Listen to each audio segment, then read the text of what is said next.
do you pass up the opportunity to spit blood in Joan Baez's face? Dude,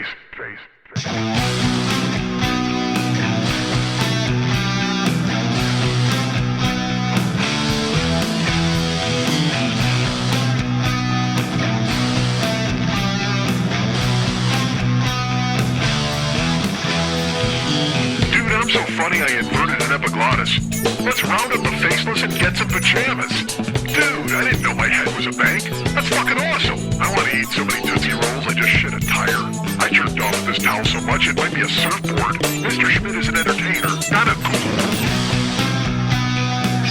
Hey, what's happening, Mike Schmidt, 40-Year-Old Boy podcast. Can you hear the fan in the background? Perhaps you can.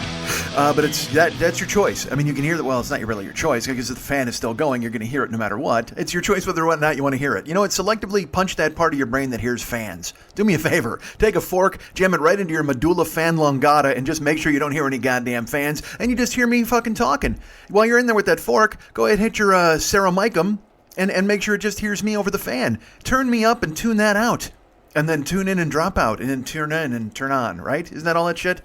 Hi, I'm Timothy Leary. Welcome to Acid Talk. Let's talk about dropping some microdots, man. All right, get me some Mickey Mouse squares, put them on my tongue, let it dissolve, and let me see colors. I want to see fucking colors, man. I want to trip the light fantastic with Captain Fantastic and the Brown Dirt Cowboy.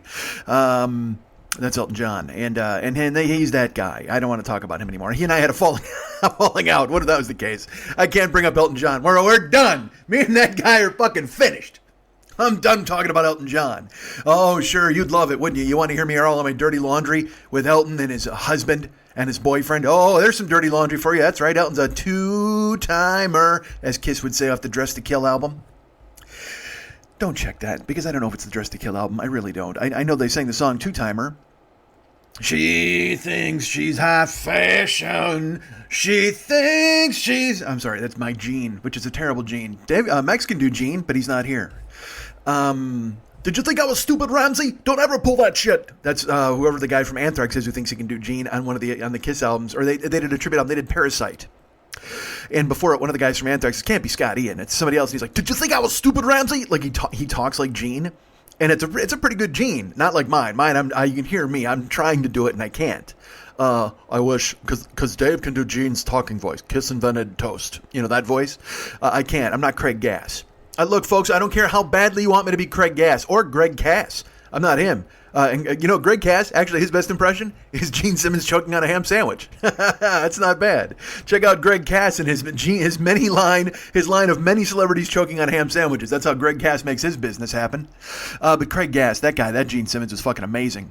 He's one of those dudes who used to be on Howard Stern every minute, and now he hasn't been on in 10 years. I don't know if because again, I'm not from New York. I don't know. They do things differently over there. There might have been a radio war where Opie and Anthony got Craig in a divorce, and then Opie got Craig in the divorce from Anthony because they don't like one another now. And then Jim Norton does a radio show with a guy who shouldn't be doing a fucking radio show. And if you're fans of them, don't tag me or write me. And I don't want to get into a fight with those guys because they're infinitely more popular than me, and I don't want it to turn into that nonsense. But I got opinions.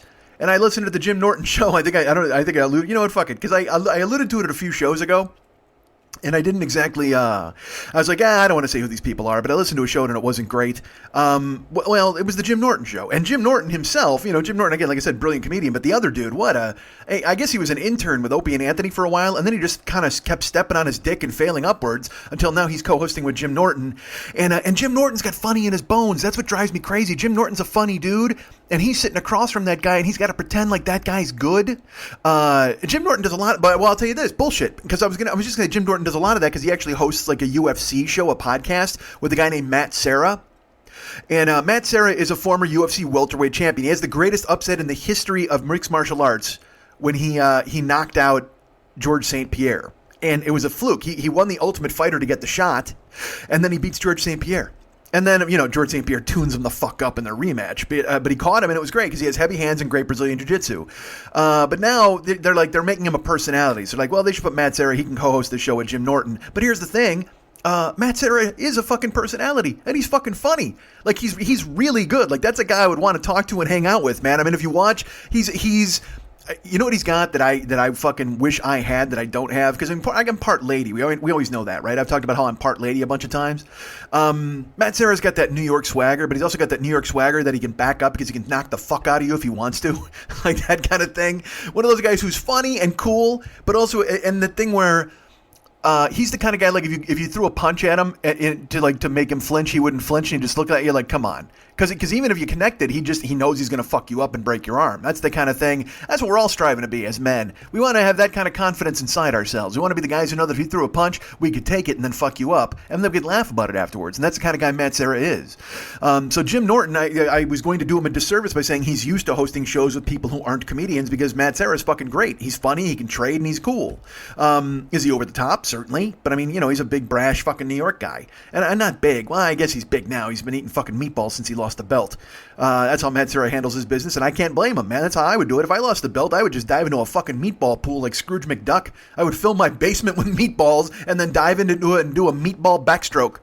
Don't you want to see me do a meatball backstroke, folks? Actually, I apologize. Louis C.K. got in trouble for the meatball backstroke, and now he's back. We can't talk about that.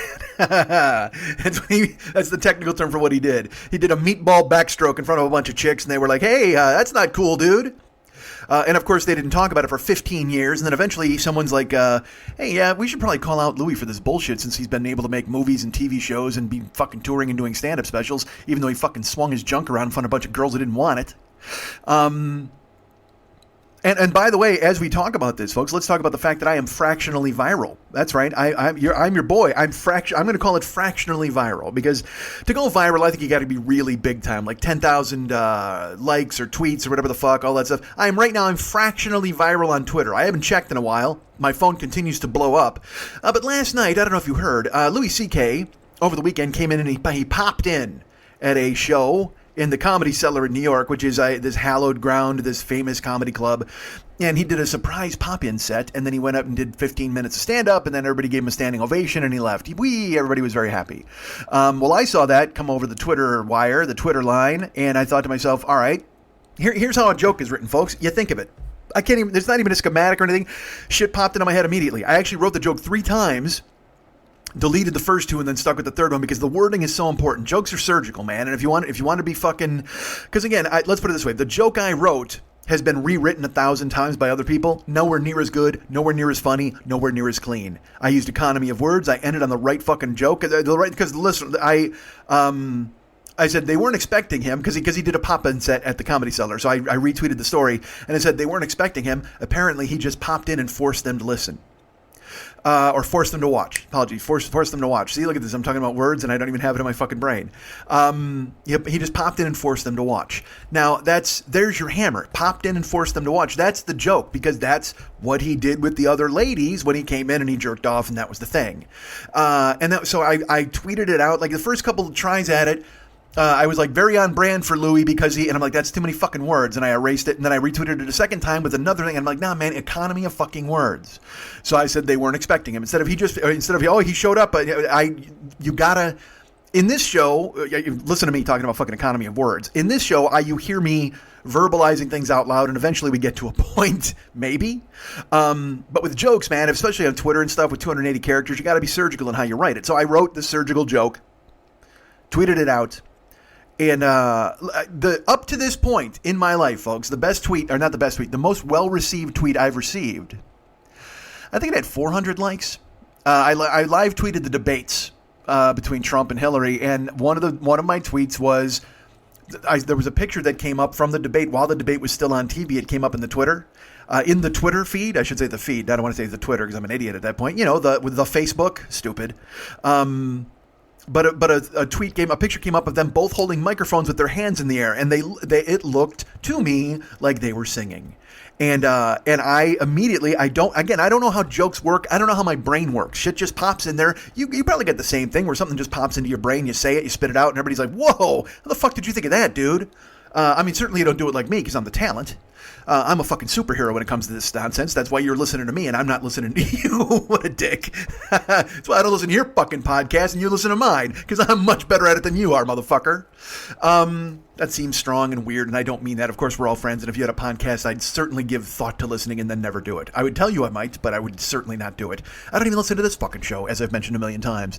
Although recently I've staggered into shows because people have been very nice, and they're writing me, and they're like, hey, dude, I was thinking about a show where you did this. Do you know which one that is? So then I have to plunge back into the archives and start searching around trying to find what the people are looking for, which is a nice thing to do. I mean, and look, I don't have to do it. I don't mean it like that, like I have to. But if I feel like I should, because you guys have asked, and I'm now go ahead and check it out. I mean, I could very easily just go, I think that was year 4. Go listen to that whole year and find it. I mean, because truth be told, sometimes I don't even know what year it's from. I've got to go and look. And here's the thing. I haven't made it easy for myself, folks. You know, they have non sequitur titles, all right? And the artwork can sometimes match something that I talked about, but sometimes there are multiple stories within a show. Now, some artwork, I guarantee you I know what show it's for. The swing set stuff, that pretty much speaks for itself. Other stuff I can find, and I know where it is and what it's around. And like, I will tell you this. Like, one of my favorite pieces of artwork that Mex ever did is it's a painting of me as Gary Newman from the Cars video. I have no idea what's on that show. I don't know what it's about. I remember talking about Cars and talking about what a jam it was, and I think it's probably talking about when Nine Inch Nails covered Cars with Gary Newman. But I couldn't tell you anything else that was in that goddamn show. But I love that piece of art. But I mean, it's not going to help me look anything up. So when people are looking for something in the archives, inevitably I have to kind of get a range of 10 episodes and then plunge in and start listening to shit so I can go ahead and tell people exactly with an informed mind where it is or what to do. And I don't give people a range either. How weird would that be? Hey, it's somewhere between episode 17 and episode 41. I mean, that's just, again, that's a lot of time. Because these shows are 2 hours, folks, or an hour, or 10 minutes. If I decide to end it now, you guys can get me at MikeandMikeSchmidtComedy.com. What if I did? I would totally bail. Whoa. Dudes, we're having an earthquake. Whoa, that's weird. Still shaking. All right, it's not like big, but the bedroom door is moving and the desk is moving. All right, I think. All right, it stopped for now. But now the waiting begins. Like, could that have been the precursor to a big one coming up? Even worse, could it have been a big one somewhere far away and I just get hit with the tail end, like the ass end of the fucking big one? Whoa, dudes. All right, that was pretty fun. That's the second time we've had an earthquake on the air. That's fucking bananas. The last time was in Lily's joint, and I was up on the 3rd floor. Here I'm on the 1st floor. I gotta get in a fucking doorway. Hold on a second. If the upstairs comes crashing down on me, we're done shaking. But if we get a bigger shake, I gotta be honest with you, I'm gonna have to bail. This show might actually be over. Jesus Christ, I made a joke about ending the fucking thing in an earthquake hit. See, that, you know what that was? That was Jesus. He was putting his bony hand and pointing at me, and he's going, you're not gonna finish this show in 10 minutes. Who the fuck do you think you are, buddy? You're right, Jesus. I must continue this show. What's that you say, Jesus? You'd like to know something between episode 17 and 41 of year 5? I can't find it. Go look yourself. What are you doing besides healing lepers and bullshit? What are you doing besides eating gruel and fucking making fish into wine or whatever the fuck you did? All right. I won't lie. Because look, these things don't shake me up anymore, but this is the first one we've had in a while. I mean, I haven't had a real earthquake. I mean, because this wasn't real, all right? Nothing. I don't think anything fell. I didn't hear anything fall. I should go out and see if my neighbors are okay. Why? What am I, a hero? What am I going to be? Are you guys okay? It wasn't even that much of a shake. But still, when the earth just starts moving for no reason, and also, like I said, now I don't even know, because it's completely stopped. We're done. It was a quick shake, so I don't need to end the gig here, but it could be the ass end of a big one somewhere else. Like when I was in fucking Tahoe once, we had an earthquake. It was like, how the fuck is there an earthquake in Tahoe? I've never had one of those. Well, it turned out it was the fucking San Francisco earthquake that shut down the fucking World Series. Yeah, that's how far away we were. I was, 5 hours away or whatever the fuck, and felt it in Tahoe. So the earth doesn't fuck around is my point. So right now, what's that? 5 hours? What's 5 hours away from me? San Diego's 2. Well, actually, San Francisco is 5 hours away from me now. I guess San Francisco's not 5 hours away from Tahoe, now that I do the math on it. It's probably a 3-hour drive up through Truckee. What am I going to do? Figure out directions? Hold on. I'm going to Google map this for you guys before I die in a fire. All right, so the hell was I talking about before the earth tried to swallow me up? Because now I won't lie to you, man. I am distracted. I apologize. Normally I just plow downhill with this fucking thing, but I'm a little thrown. I can't lie to you. It's and I'm not. You're not like ooh boo. I'm scared. It's just because again, there's the.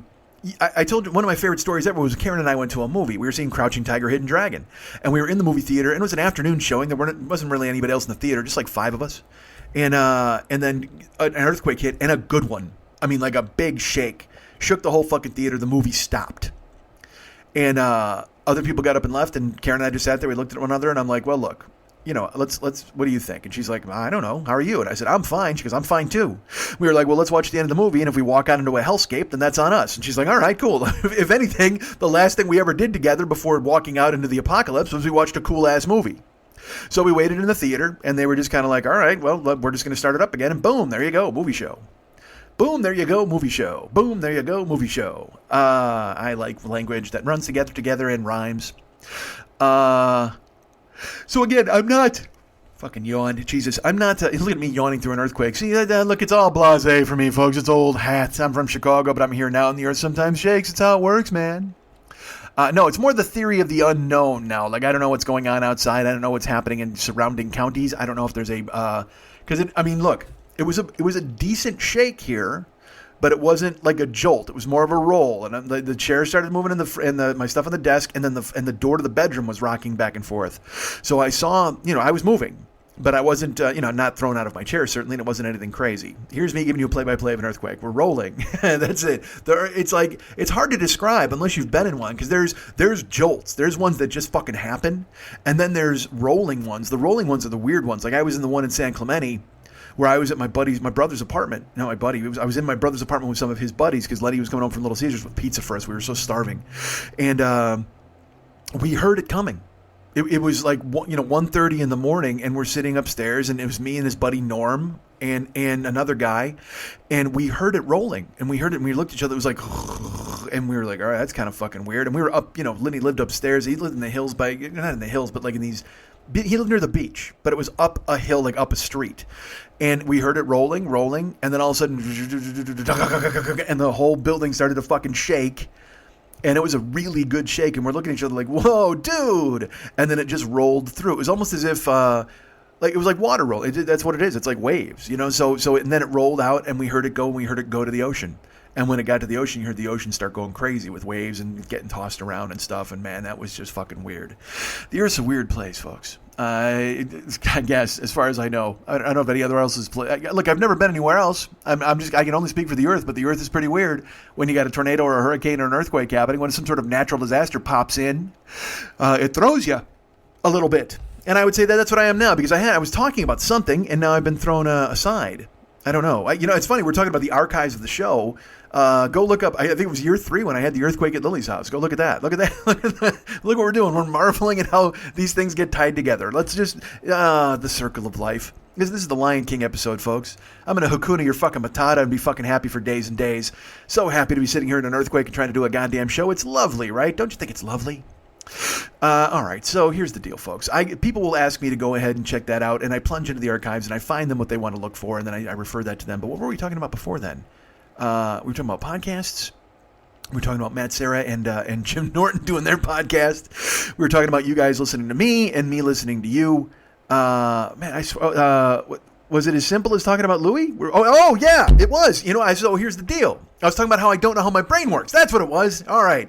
And clearly I don't know how my brain fucking works. It took me 90 seconds of on-air time to sort out where the fuck I was. See, this is when I need a producer. This is when I need somebody to go, I'd look at her and go, hey, Miss Hotchkiss, can you read back the minutes? Boom, we're there. The show doesn't lose any momentum. But here you are with me trying to fucking scrape out my fucking brain with a goddamn grapefruit spoon, and who knows what the fuck you'll find. I say fuck a lot. I swear a lot. All right, I'm going to throw this up. Just a verbal poll now, and you guys can answer me on the Joker's page or write me privately. Should I stop swearing as much? It just kind of flows out, and that's the way I talk. But at the same time, I can catch myself going, man, that's... Because, again, plunging back and listening to old shows, I'm like, man, you just said fuck like 4 times in 4 seconds. That's crazy. Fuck. Oh, Yeah, that was 4 times in a second. Whoa, look at me. I'm improving my time. I'm the Carl Lewis of saying fuck. Why should I say that? I should say Ben Johnson. He's the Ben Johnson of saying fuck. Although Ben Johnson took the spike. I'm not taking the spike. None of my obscenities are steroid fueled. Let's go ahead and get that on the table right now. Let's fucking lay that out for all of you guys. None of my steroids are fucking, or none of my obscenities are steroid fueled. None of my steroids are obscenity fueled. I'll say that, except for my Decadurabolin, which I can only inject if I say cocksucker out loud.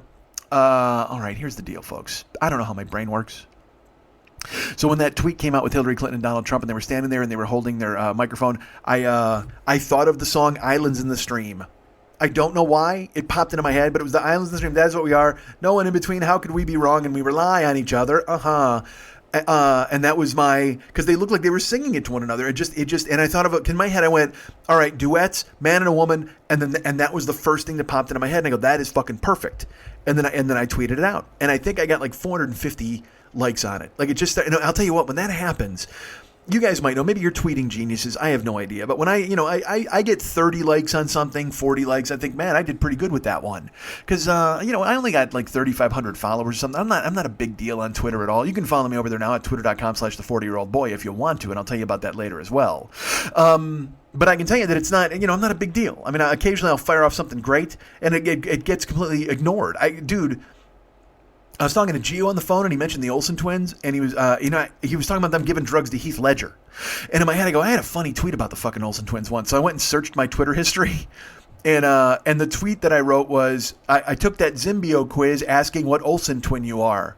I'm a feather soaked in heroin. I tweeted that in 2014. You know what it had? 1 retweet. No, not even any likes. No likes, no replies, and 1 retweet. That's all it had. I'm like, dude, that's fucking brilliant. How does that get nothing? So I unearthed it, and I made it my pinned tweet the other day. I'm like, I got to put this back. Because back then, in 2014, I might have had, 800 followers. Well, now we've increased that 4-fold, and maybe somebody else sees the damn thing, and they like it. And they go, oh, look at that guy with the Zimbio heroin feather Olsen twins joke. That's a guy I want to follow. So, I don't know how the game works. I know it's a zero-sum game, because all you do is you just keep firing out material for fucking free to get likes and followers. And that's what's become currency in this fucking world and social media and everything else. I follow some comedians. I don't want to say names. But there's a comedian who keeps putting out material, and they keep writing, hey, give to my Patreon. If you love my tweets, give to my Patreon, and then I can go ahead and start doing comedy shorts. Hey, if you love my tweets, go ahead and love my Patreon, because then I'm going to make some T-shirts, and I'm going to get people on board. It's going to be, and this person is funny, and they're a good comedian, but I see it, and I just think that he. It's just so pathetic. Look, I don't even like self-promoting myself. I barely like promoting the show. I don't like promoting my live streams, any of that stuff. Because in my brain, I go, well, everybody's doing it. You just look so fucking desperately needy. But unfortunately, that's the way it is. Because I'm a one-man band. I don't have agents. I don't have publicists. I don't have anybody. So I've got to be the one who tells you about this stuff. And it just feels so fucking dirty. Because all I want to do a live stream and have you show up. I want to do a podcast and have you listen to it. I want to do stuff and have you enjoy it. That's it. But I don't want to have to do the dirty part where I come in and I knock on your door and go, hey, could you listen to me sometimes? Because I'm kind of funny sometimes, I promise. I say fuck 4 times in 2 seconds. That's a record. And you just look so pathetic doing that. So when I see these people doing it, and because whenever you see me self-promote, I'll even say stuff like, self-promotion is for the devil. Hi, please listen to my live stream. Like I have to throw in this weird disclaimer, I guess, that but I don't want to say that I'm not funny or worth it, but I am funny and worth it, but I don't want to be the one to tell you that I'm funny and worth it. I want you to discover me and you tell me that I'm funny and worth it. Isn't that weird? But unfortunately, this is the new paradigm. This is the new normal, is you've got to go out and hustle, man. And look, that's not fucking new. Everybody in the world has had to hustle. Everybody in the world has had to go out there and make sure you heard their name and learn about their product. I've just been averse to it. I got as we've talked about many times, I take no for an answer. You can come to me and I'll say, hey man, you should check out my show. And if you go, nah, I got a lot of shows. I go, yeah, you're probably right. I'm not gonna try to twist your arm and convince you, because you know why? And here's why. I guarantee it. It's born in who I was as a little kid. It's like, why are you telling anybody you're worth something? Because all you're doing is you're giving them the opportunity to say that you're not worth anything. Does that make sense? So if you say to somebody, hey man, my fucking show's great, and then they listen to it and they go, I listened to your show, it fucking blew. In your head, you're just like, ooh, man, that wounded me. Because you took my advice, and it turns out, because now you're doubly fucked. Now they think your show sucks, and they think you're a liar. Does that make sense? It's a weird thing that bounces around in my brain like a fucking, a tiny bullet fired in from the back by a mobster. I mean, it just takes out all of the good stuff in there and leaves the bad, because I just think, you know what, if I tell you, hey man, listen to my show, it's great, and then you listen and you go, hey man, not only is your show not great, but now you're a liar because you told me it was and you made me listen. You stole that fucking hour and a half from my life. And then I'll say, hour and a half? Would you listen to something from year 2? Because I haven't fucking done an hour and a half show in fucking forever, which is a lie. I've done some. But it just seems that's why I don't want to promote, because I'm setting myself up to get kicked in the fucking throat. To just go, hey man, I'm great. And then they're like, yeah, you're really not. You're totally not great at all. And if anything, you're a liar. And you're like, you're wounded and fuck. Even though I think I'm great, and even though when the person listens and says I'm not great, they're fucking wrong. I mean, clearly, because I'm really good at this, but at the same time, there's no accounting for taste. And then some people they get mad because you self-promote anyway, because they're like, oh my God, I'm just here to follow it. I just want jokes. And that's another thing Twitter is fucking bad for. People follow you and they want your jokes, but then they either try to top your jokes, or they tell you you're not funny, or they want to fight with you. I mean, I've got some guys on Twitter who want to fight with me all the time, and I'm like, I'm not fighting with you. I don't even answer those people, because I told you, it's like, I don't fight with ghosts. I don't know who you are. I'm not here for a spirited debate. Fuck your Marcus of Queensberry bullshit. I'm not going to get in a singlet with my fucking fists up and a handlebar mustache and fight you in a barge in international waters over a tweet. Actually, bullshit. I would probably do all that stuff, but I won't argue with you on the internet. If you want to rent a barge and sail me out to international waters, I will absolutely buy my own singlet and grow a handlebar mustache, and you and I can go toe to toe before the main event of kangaroo versus alligator. That's fine. I'm on board with that. However, don't come here and fucking argue with me and go, well, I think you stink. Well, okay, well, I'm glad you think I stink, because that gets into also the self-promotion thing too, where it's like, I don't want to tell you I'm great, because you might listen and you might not think I'm great, but if you also show up and you go, dude, you stink, I'm going to go, all right, well, I guess you think I stink. I mean, I'm not, what am I going to do? I don't stink. I mean, that's just furthering the narrative. That's just, I don't have to fucking be on my heels and telling you I don't stink. I might have a lot of problems with self-promotion, and I might have a lot of issues with self-image, but at the same time, the one thing I can clearly tell you, and I can state for the record right now unequivocally, I do not stink. The one thing I am is funny. Like I said, I'm all mouth, man, whether it's fucking doing jokes or eating pussy. I'm going to make it work, and it's going to work out. That's what I got for you. Or eating food too. That's the thing. Anything from the, as I've mentioned before, from the shoulders up, I'm everything. Shoulders down, no great shakes. Shoulders up, you'll never forget me. That's the way it works. So, folks, I don't know. I spun into that bullshit. So that's the thing. I don't self-promote on Twitter. I don't tell people to do that kind of shit. So I had that one tweet that did very well. So then the Louis C.K. thing hit, and again, I don't know how my brain works, but I thought of that joke immediately, because he did a pop-up set. When I read the article that said he did a pop-up set, I was like, oh, well, fuck, he wasn't even booked. So then it was a surprise, and my brain immediately made the correlation with what he had done, and he had jerked off in front of strangers. If you don't know the story about Louis C.K., he cornered women, and he jerked off in front of them. He was on the phone with one of them, and he jerked off. He cornered women in a hotel room at a comedy festival and stuff, and he jerked off, and he jerked off in front of them. And when it finally, it was a legend that was known forever. Like Gawker reported it, and a bunch of fucking comedians would always talk about it. It was one of those things that was constantly whispered about. But I'll tell you what, in the world of comedy, man, a lot of guys get away with a lot of fucking stuff, and they chalk it up to the fact that they're a comedian. Franklin Ajayi has a famous bit about, when you're a comedian, you can do whatever the fuck you want. And you just say, hey, I'm a comedian. And everybody gives you a fucking leeway. You're like, hey, man, I'm a comedian. I'd eat my own arm. Ah, rah, rah. He goes, then later on, you're at a party and you're hitting on some guy's girl. And the guy comes up and he goes, hey, man, what the fuck is your problem? And you go, hey, man, I'm a comedian. I'd eat my own arm, right? And that's get you out of all these tough situations. So you hear all these shady stories. There's a comedian named John Fox. All right, if you don't know who John Fox is, he was this legendary story on the road. John Fox was a guy who... he's like the Yosemite Sam of comedy, but if you mixed it in a bunch of porn and garbage and drugs. I mean, that's who he was. He would blow into town like a fucking tornado, and he'd be like, oh, and he'd go on stage and do his act, and he'd fucking crush. He'd do Archibald Barisal. He had all these fucking jokes. I worked with him several times. He would level a fucking room, because you know what he was like at the time that he was doing it. When I was working with him, it was as if your dad was fucking hysterical.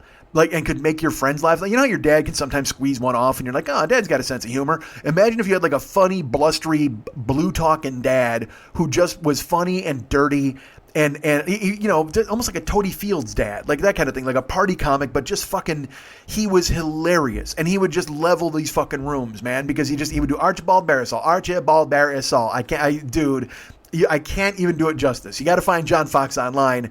And he was the ultimate road dog comedian. Him and guys like Denny Johnston, these are dudes who would do the road fucking forever. There's a guy now named Don Reese out of Iowa, and he's a guy, I saw his name the other day, and he's still out doing it, and it just makes me laugh, because I'm like, Jesus fucking Christ, these guys, they're machines, you know what I mean? I worked with Don Reese on the road fucking 20 years ago, and he's still closing the same rooms, and you've got to be really good at what you do to get these people in these towns to come and see you all the time. Because let's put it this way, they either love you and they want to see you all the time, or they go, this guy's back. You know what I mean? That kind of deal. Because if you're playing in these small towns, they get, these comedy clubs they're a big event. So the whole town will turn out and they'll see the show every week. It's a kind of a thing where people meet, they have drinks, they eat, whatever, they have a good time, and they schedule a whole a weekend around it. And if you're back, 1 month, 2 months, 3 months, and you don't change your act, finally they're just like, well, we're not going to come. So the clubs they have a vested interest in keeping guys there that the crowds will enjoy. And if crowds keep requesting that you come back and you change your act enough and things like that, or if you do the same act and people just love it. So, I don't know if Don Reese is writing a new chunk every time he comes into fucking Mission, South Dakota or any of these towns in Iowa or any of this stuff. But people love him. And that's how it was with John Fox. And that's how it was with Denny Johnson. John Fox was a guy, he would do the same. He had the same act, and he had it locked. He had an hour, but it was that gut punch funny, fucking holy shit kind of hour where he would, he'd start up, he'd do a shot, somebody had sent him a beer, he'd get sloppy drunk, and he'd just start telling dirty jokes. And it's almost like the premise of like Jackie the Joke Man Martling or Otto and George. These are dudes who you go to the club and they're just rat-a-tat-tat. They're making you laugh. Look, they're not changing the world. They're not writing erudite, smart, brilliant material. They're not Paul F. Tompkins. They're not Brian Regan. They're not these really huge guys who are going to sell out massive arenas. But if you just want to go have a beer and some nachos and laugh your balls off, you're going to go see a guy like John fucking Fox. Or Denny Johnston doing, John Wayne fucking a horse, which sounds stupid. But if you see a guy do it when you've had 3 beers and you're eating chicken wings, you're like, this is the fucking funniest thing I've ever seen in my life. You know what it is? If you go to Blockbuster, and here's this analogy. Here's how old I am. Fuck Blockbuster. I'm going to do it anyway. If you in the old days when you'd go to Blockbuster, they'd have all the new releases on a wall. And you could go through those guys, and imagine that's all your comedians now with your Netflix specials. That's your Ian Carmel's, that's your Hannah Gadsby's, that's Nanette. All that stuff's on the wall, and you're like, all right, man, I love this stuff. I'm going to take this. I've heard a lot about this. I want to see these people and check them out. Anybody with a Netflix special is in the new release section. Sometimes though, you get there and the shelves are empty, and so you got to go for the tried and true. So you go back to the comedy section, you find Stripes, or you find Animal House, you find Ghostbusters, you find Van Wilder, you find one of those movies. That's who John Fox is. That's who Denny Johnston is. That's a guy you're going to get an hour to 90 minutes of laughing your balls off fucking entertainment, and it was fine. You didn't get the newest thing, you didn't get the flavor of the month, but you got that thing that endures. Those guys, let's put it this way. Again, on the wall might be all the dark chocolate. I went and grabbed a Hershey bar. That was that's John Fox. And more analogies with no points. I know I'm literally, I think I've made my point, and yet I continue to kick this horse in the face. I don't know why, but I do. So Louis C.K., friends, this happens where I do this tweet about him that he just popped in and forced them to watch. Dudes, so when I did that one tweet, like I said, with Trump, and my phone was like ping, ping, ping, ping, ping, and I'm like, wow, this is wild. Dudes, I put up that joke the other night. Not even the other night. It was last night. Fucking last night, Monday night. I put up this joke, and it was after the live stream, because I did my live stream yesterday, too. Dude, I talked for 2.5 hours on YouTube. If you haven't seen it yet, it's actually posted now on YouTube. You can go check it out. I think it was funny. And people liked hanging out with me, and I had a great time with everybody who was there, who showed up. The Triple J attack came through, and people were very nice and generous, and it was really a fucking fun time. But Jill and John and Jeremy were really nice, and everybody else. Curly Q Money showed up. That's from Sam, and everybody else was really, really nice. I mean, the live stream, I'll pitch it more later, and I'll talk about it later, but I mean, it was really fun. So I did the live stream yesterday, and then when I finished, the Louis C.K. story I came over, and I wrote the joke. Tweeted it out. Like I said, I wrote it twice and I deleted it, and then I will say this is who I am. I wrote it and deleted it, and then I wrote it, deleted it, wrote it, deleted it, wrote it, and sent it. And all that happened within like fucking 2 minutes, 90 seconds to 2 minutes. Because I went, that's not right, that language. Bang. I changed it. No, that's not right, that language. Bang. But the thing is with Twitter, it's all about speed. You have to get it out there because you don't want to be beaten. You don't want somebody to beat you to the same fucking idea. And ideally, even though I've only got 3,500 people, you're hoping somebody sees it and it catches on. And like I said, if I get 30 likes and maybe like 5 retweets, I'm happy. And I'm always hoping, like, you know, because Pardo follows me, or these people, you know, Pardo's got like 15,000 followers. Anybody with a big follower account, you're hoping they see it and maybe they go, oh, okay, and they retweet it. Or even if they like it, it feels good. Because I'll tell you this, if there's people you think are funny on Twitter and they like the thing that you tweet, then that's your gold. I mean, if a comedian likes it, then I'm fucking happy. That makes me happy. So I sent it out, and I didn't even, you know, I was like, all right, well, in my head, I actually knew. I was like, all right, that's a good one. We'll see how, because I've done other tweets that I thought were really fucking good, really funny, and they went nowhere. Case in point, feather soaked in heroin. That went nowhere. But I will tell you though, I had much lower expectations in 2014 than I have in 2018 because I've increased my followers. So I'm like, maybe somebody will like this. So I sent out the Louis C.K. tweet, and I mean, all of a sudden my phone just goes. My phone does 2 different things. If someone likes it or retweets it, my phone will light up and it'll say this is retweeted or liked or retweeted. But if somebody with a blue check mark likes it or retweets it, Twitter makes a song. It goes like ba-da-da-ding, and it tells my phone. So it's really funny. There's a class structure on Twitter. Like normal people are doing it. It's just like, all right, well, this is happening, and it keeps appearing on my phone. But if somebody of some import, somebody with some Twitter fame, somebody who's a big deal or a big name retweets it or likes it, your phone plays a song. A little celebration song telling you that somebody who is a big deal on Twitter liked or retweeted your tweet. So I sent it out there, and I'm talking within 90 seconds, maybe a minute. I get the song "Bidda-ding," and I look, and it says "Bidda-ding, bidda-ding," and it was a couple songs. And what it was Jackie Cation liked it, Jackie Cation retweeted it, and then the third song was Jackie Cation wrote me and said, oh my God, I love you if you'll accept my platonic endorsement or something like that.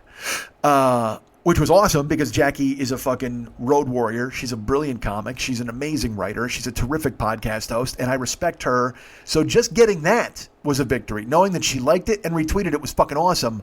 But then for her to write me and acknowledge the bit, because she, again, as a comedian, she recognizes language, she recognizes structure, and also speed. All of that is of the essence.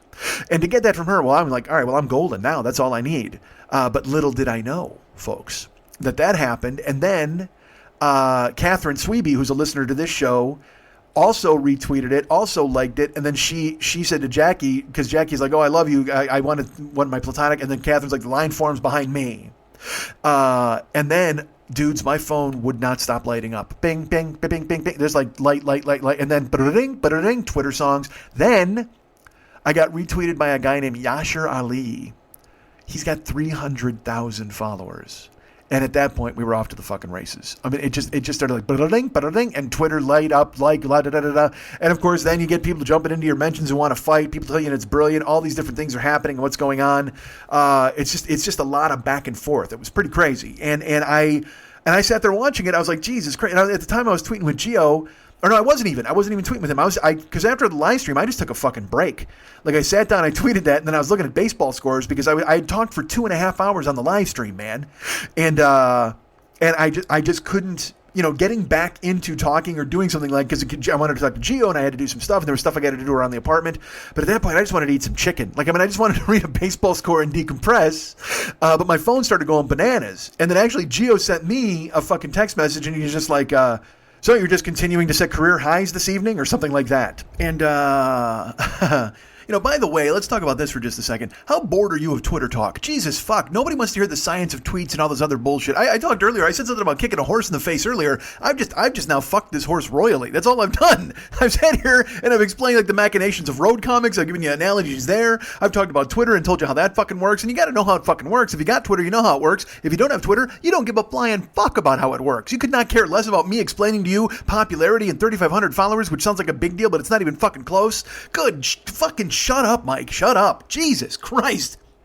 That's just, I'm explaining Twitter to you guys like it means anything to anybody, and it absolutely fucking doesn't. I was talking about John Fox earlier. John Fox wouldn't know what the fuck Twitter was. By the way, John Fox is dead. Did I even mention that? I think John Fox is dead. I think Denny Johnston is also dead. I just talked about those guys for like an hour, and I told you how funny they were, and I think they're both fucking completely kicking up fucking dirt. I think they're dirt napping, those two dudes.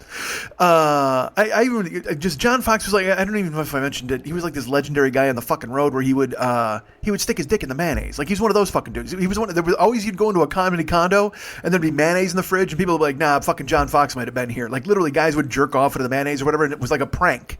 It wasn't seen as a biological warfare activity. It was actually seen as like, "Ha ha, I got you to eat my cum out of a mayonnaise jar." Not that, look. If you're eating strange mayonnaise, you deserve whatever you get. I don't give a fuck. I don't care if it's mayo or Miracle Whip or whatever the fuck. If you're eating anything white out of a jar, you deserve every bad thing that happens to you in the interval. You need to, I gotta purchase mine and break the fucking seal. I barely want to eat the mayonnaise I buy. Even opening it and hearing it go or whatever, it's got the fucking wrap on the goddamn lid. I don't trust it. I know some guys jerking off into it at a goddamn factory. And look, somebody's jerking off in all your food. Can we be honest about that? I don't care where you go. Whether it's salsa or hummus, someone has jerked off in it or with it. Somebody just coated their cock in hummus and sprayed down the entire fucking condiment bar. And you're choking it down right now. Right now. Whatever you're eating, think about the fact that some fucking low-level employee jerked off in it. But Anthony Bourdain would tell you that's the risk you take when you go out to eat, man. You never know what the fuck's going to happen. If you can't suffer a little intestinal distress in the pursuit of perfection, then you don't deserve it. That's what he would say. But of course, he was talking about like salmonella. I'm talking about some guy who's got the fucking head of his dick in your fucking ketchup. But that's fine. Let's talk more about Twitter. What if I did that? Jesus Christ. Anyway, the point is, it blew up, and where it's at now, I think it's at like 400 likes or 300 likes. I have no idea. It just kept pinging off. And I mean, my phone, I've actually, because I always have my phone off anyway when I'm recording, but I've actually moved it off the desk so I don't see it lighting up so it doesn't distract me. I don't want to see it. It's bad enough I get distracted by a fucking earthquake already. We got an earthquake. I can't be distracted by my career blowing up on my phone. I just did a live stream. Folks, look at me. This is the Monday of my content. I was going to say discontent, but it's not. I'm completely content. I'm content with this Monday. I did a 2.5-hour live stream yesterday, and now it's Tuesday, and I've got this phone all blowing up today, and it's just fucking crazy. I should say it was 400 when I went to bed on Monday in the context of the story, but now it's at like 2,000. You don't care. Nobody cares. I'm very confused. You know why? Because I'm in my own fucking brain that I talked about Twitter for a month. I mean, why would you do that? Nobody gives a flying fuck. Nobody wants to hear the plug from me telling you I'm on Twitter, and then I tell you about some Twitter triumph. This is what happens when you don't have real victories, when you don't have anything to go, oh my God, you're not going to believe this. I sold out Carnegie Hall. Instead, it's like, I got a tweet that got 2,000 likes. I mean, it doesn't mean anything in the scheme of things, and yet here I am telling you about it and extrapolating it and just fucking stretching it the fuck out. Why? Nobody knows. But that's what I do. We were talking about so the tweet was about Louis C.K. and then everybody went crazy, online, and everybody's putting up their opinion on this, and they're like, some people are like, he suffered enough, and some people are like, he hasn't suffered enough, and you know how I feel about it, folks. I don't think anybody wants to hear my opinion on anything, at least in public, but on here, here's why I share it with you, because you're the only people who do want to hear my opinion, because you download this goddamn show. That's right. Sit back. Here comes my opinion. It's not my opinion, really. It's just that, if you don't know what Louis did, like I said, he jerked off in front of some people. He forced them to watch him jerk off. And to see guys argue online that it wasn't so bad, or see guys argue online that he asked for consent first and the women said okay, not understanding the power dynamics of a guy like Louis C.K. working at some festival or behind the scenes with these women and them thinking they had to do shit to keep their fucking jobs. I mean, as you know, folks, I believe that the world is a terrible place for women. I just think that they should go and fly to an island and just scissor it up. Just fucking blow out guys and forget them. Just go to an island. Get a Wonder Woman island. You ladies need a Wonder Woman island, so you can just go away from us and just find someplace that's rich in marble and ore, so you can fashion yourselves into whatever size and fancy dildos you want, and just ignore us. Just get strong and train with your lassos and hope the Nazis don't fucking encroach your border and you have to see Chris Pine taking a bath. Just leave guys behind, man. Ladies you shouldn't want anything to do with us. And because you read these stories, again, Louis C.K. is jerking off in front of women. And he's crude. He's telling women he wants to fuck them. He's just, and like I said, people are saying it's a harmless prank. Like I talked about, John Fox jerking off in the mayonnaise. People are like, haha, it's a prank. It's not a fucking prank, man. That's assault. You know, I worked as a bouncer. A guy spit in my face. He went to fucking jail because that's assault, man. You can't do that. Any bodily fluid is considered assault. So if Louis C.K., you know, maybe if he's jerking off in front of you, then it's a clown show. But if he gets any on you, it's assault. You're going to fucking jail. You know what? Because everybody's like, they're like, oh man, he's a comedian and he does this kind of stuff and it doesn't matter. You know who did that shit? You know who fucking jerked off in front of you? Miggs from fucking Silence of the Lambs. Remember that? Miggs was a guy, he didn't ask permission. He just fucking jerked off and threw a fucking load in Jodie Foster's hair, and there you go. That's what Louis C.K. did. Think about it in that context. Don't be like, oh, he's a comedian and it was pranking and he was in a hotel room and everybody was safe. No, man. He might as well be a mental patient jerking off into his hand and fucking heaving a load over at goddamn Jodie Foster. And he can't do that because then the lambs never stop screaming. You get a fucking a hair full of fucking Louis C.K. load? Jesus Christ, the lambs will never stop screaming. So... Don't I can't even say it. Don't jerk off in front of chicks. Don't expose yourself. And yes, I know I did the helicopter thing. I get it, but that was a long time ago, and I didn't think anybody was going to see it except my wife. Don't what about me? Don't give me what aboutisms. But I'm just, you know, it's Tuesday night now, and I've had to read everybody do their take on why Louis should do stand-up. He shouldn't do stand-up. He shouldn't come back. He should come back. Women are frightened. Women are like, oh well, you know, why does he get a chance and we don't get a chance? I get it. It's the echo chamber and everybody giving themselves a hard time or patting themselves on the back for, I mean, Michael Ian Black said some shit where he's like, yeah, no, I think Louis should be, you know, we should go ahead and let him back in. And everybody's like, dude, fuck you. And then he's like, oh, well, I'm not saying that he should be right all the way back. You know, like everybody has to fucking step on their dick because as I've said, the roaches will come for you, man. And the roaches should come for Michael Ian Black. You should come for anybody who's defending Louis C.K. or this fucking shit that he did. You know, and look. Everybody gets that fucking, well, how long is too long? Or how he should not be able to earn a living? No, he can earn a living. But all he did was he put out a statement that this shit happened. I don't know if he's apologized to these women or not. I mean, I think they would have come out and said something. He apologized in the statement. And then he went underground for 9 months. And that was it. And he came back. He didn't fucking, you know, fund a group home for women who've been abused. I don't fucking know I don't know what to do. I don't know what to do. Don't talk to me. I'm a podcaster. I got no fucking clue. All I know is it's too soon. It's too soon for him to come back now and be doing jokes about fucking rape whistles, whatever the fuck he talked about on stage. I mean, that's just what a tin-eared move that was. That alone shows you that the fucking dude learned nothing. But I can only dream of being famous enough to get drummed out of my industry and come back in 9 months and everybody wants to see me. That would be great. That's what I want. I want to do something so stupid in podcasting that I get the boot for 9 months. And then when I come back, everybody hails me as a conquering fucking hero. Because I would just love to be in that industry because nobody gives a fuck about people in real life. I mean, dude, again, seriously, he jerked off in front of women and kept his fucking job for years and then destroyed their careers. If you jerk off at Burger King, do you think they're going to let you come back and work at Burger King? No, they're fucking not. The only place that works is comedy. If you're on the road with John Fox jerking off into mayonnaise, or if you're on the road with Louis C.K. and he's jerking off and makes you watch. That's the only place jerking off in front of somebody apparently is acceptable, where people just go, well, it's okay for him to come back. And Aziz is back now too. Aziz, who, and again, he didn't do what Louis did, but it just turned out he's bad in the sack or whatever, or he didn't listen to the woman like 4 times and he forced her, kind of bullied her into having sex. And I gotta admit, man, again, I'm old. So I mean, when I was a kid, it was that thing where, like, Pepe Le Pew, your eyes say no, no, no, or your mouth says no, no, no, but your eyes say yes, yes, yes. And you were always told that to keep trying, kind of. I don't, but now that's not the case because women have told you don't. No, we don't want you to. No means no. It's a fucking complete sentence. Yes, exactly. And that includes jerking off in front of them. Even if you don't put a hand on them, you just fucking whip it out and start stroking your cock in front of somebody, and they're just like, this is weird. We were supposed to be punching up jokes. Hey, we got a script to punch up. Fucking stop, man. Holster that shit. Tuck that thing to the left and zip up. We got work to do, you fuck. But again, it's that thing where if you're a genius or you can do something special, people give you a break. It's funny. Like, if Harvey Weinstein was really good looking, I don't even think now he'd still be in trouble. It just turned out that he was a fucking gross, hair-covered fucking Bigfoot. I mean, he was just so weird and gross-looking.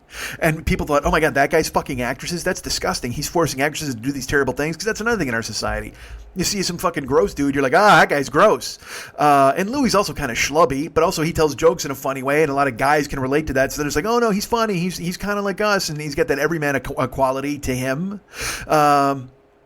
But I mean, I don't know what I'm saying. All I'm saying is don't jerk off in front of people, okay? And if you do jerk off in front of people, take longer than 9 months and maybe really do some soul searching to find out what the fuck is wrong with you, and reach out and try to make some sort of amends with the people you went ahead and offended. And maybe dedicate yourself to, at least a year of maybe apologizing or going around. I don't know. I don't know what the fucking solution is. All I know I know the solution isn't showing up at the Comedy Cellar unannounced and fucking everybody, because literally that's all you did. You just, instead of whipping out your cock, you whipped out 15 minutes of stand-up. That's it. And you made them watch.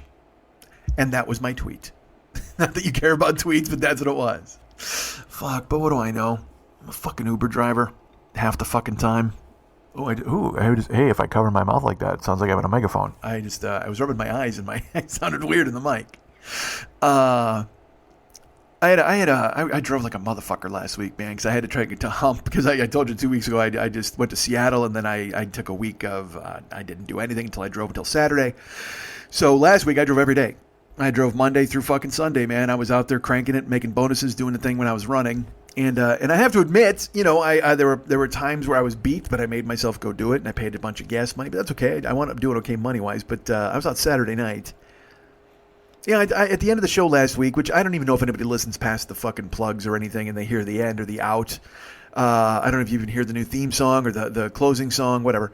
But I did that thing where I told you I picked up a couple of guys in a park in Pasadena, and they ran out with their hoodies up. And I'm like, well, what the fuck am I doing? Am I going to get shivved here? What's going on? Because there'd been a shooting here where like an Uber guy shot a Lyft guy in a road rage incident, whatever the fuck. And I don't know. I just don't want to. I do it because I have to do it, and I try not to think about the fact that it could be dangerous. But at the same time, I don't want to do that. I would prefer to be talking to you guys. I prefer to be out there doing live shows, doing live streams, and doing podcasts. That's the whole point of the Patreon page. It's the whole point of what I do. I talk. I shouldn't drive. But right now we have to drive.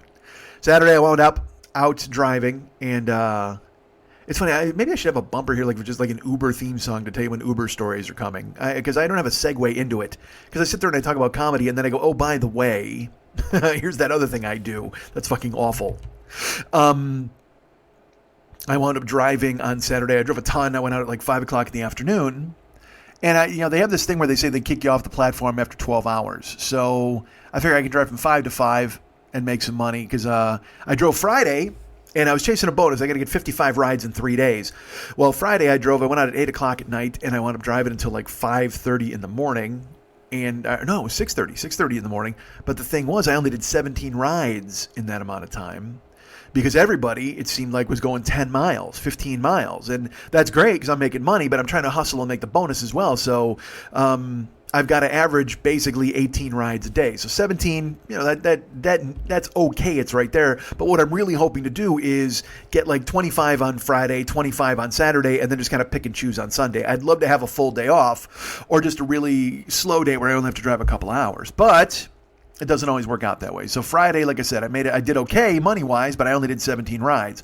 So I said, you know what, I'm going to go out a little earlier on Saturday night, and I went out at 5 o'clock. So I'm driving at 5 o'clock, and the first ride takes me out to Thousand Oaks, which is like a 25-mile ride from where I live. And but it was cool. The guy was a criminal defense attorney. He was with his wife, and then they wanted to know all about Uber stories. That's the thing, is everybody asks me, what's the worst thing that's ever happened? And he then tells me that he's defending an Uber driver who has been charged with touching a woman inappropriately. And the guy's like, I never did it. I would never dream of doing it. But he doesn't have a dash cam. So the guy's like, you need to get a fucking dash cam, like right away. And there's a listener named Jeff. He's like, Mike, give me your address and I'll send you a dash cam. Yeah, I know. I haven't reached out yet because, again, in my brain, like I said, if I get a dash cam, I'm really doing this, and that just seems fucking ridiculous. But I have to. I'm going to have to do it. So I'll write Jeff and we'll see what happens. And then I won't even have to tell stories. I'll just go ahead and show you guys videos of what happened on the road. Won't that be fun? So this guy, he was really cool. Like I said, it was a long ride, and then he gave me $20, which was a really nice tip. He didn't have to do that. And I drove the rest of the night, and then it got to be bar time, and in my head, I'm like, bar time, you know me. I'm just trying to. You just got to try to get through it. You want to make as much money as possible. You want to try to do either one really long ride or a few short rides that double and triple the surge.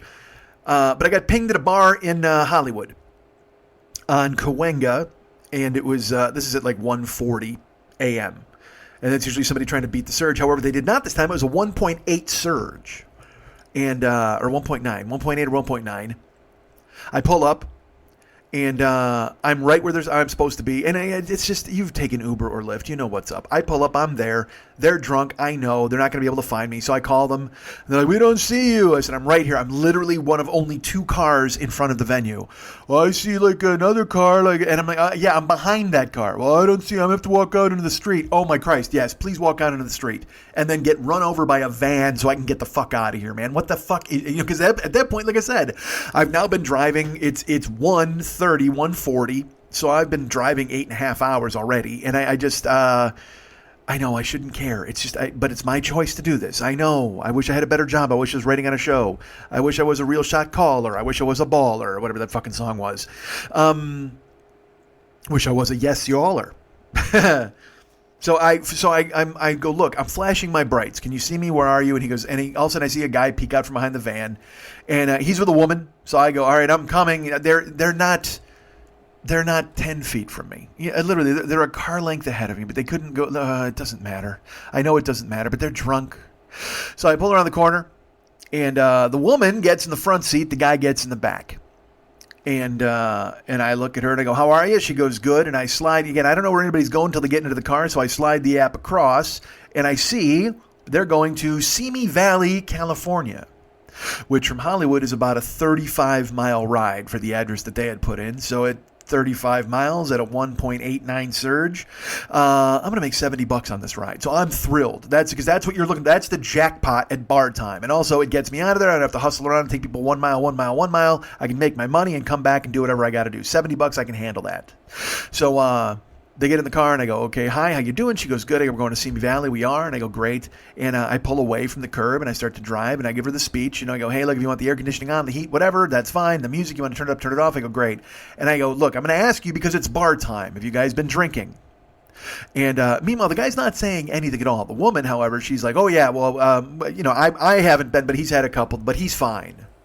I go, okay, you're sure he's fine? And I go, and she says, yes. And I said, okay, look, because it is bar time and this is a long ride. So if you've been drinking a lot, I'm just letting you know, if you throw up in my car, it's a $200 charge. Now, I mentioned he wasn't talking. I should also mention this. He was lying face down in my backseat. He was, I figured he was sleeping. I knew he was drunk and he was going to sleep it off. But I'll tell you what, when I said you're going to get charged $200 if you throw up in my car, he sits up like a bat out of fucking hell. And he looks at me and he goes, excuse me, what? I said, what? And he goes, did you say you're going to charge me $200? And she goes, he's fine. Don't worry about it. I go, okay. I go, I understand he's fine. I go, but yes, I just need you both to understand. If you throw up in my car, it's a $200 charge. And the guy goes, why? I said, well, it's a cleaning fee. I mean, you can't just throw up in somebody's car. Now, I'm still driving, by the way. I'm heading towards Simi Valley. I'm only about 1.5 miles from where I picked them up. But I've already gone through a traffic light and made a left turn. And then the guy says, well, hey, let me ask you something. Can I just get it over with? And I said, excuse me? And the woman goes, he's fine. He's fine. And I go, no, wait, what does he mean? What do you mean? What do you mean, can you get it over with? He goes, well, can you pull over now and I'll just go throw up and then you can take us home.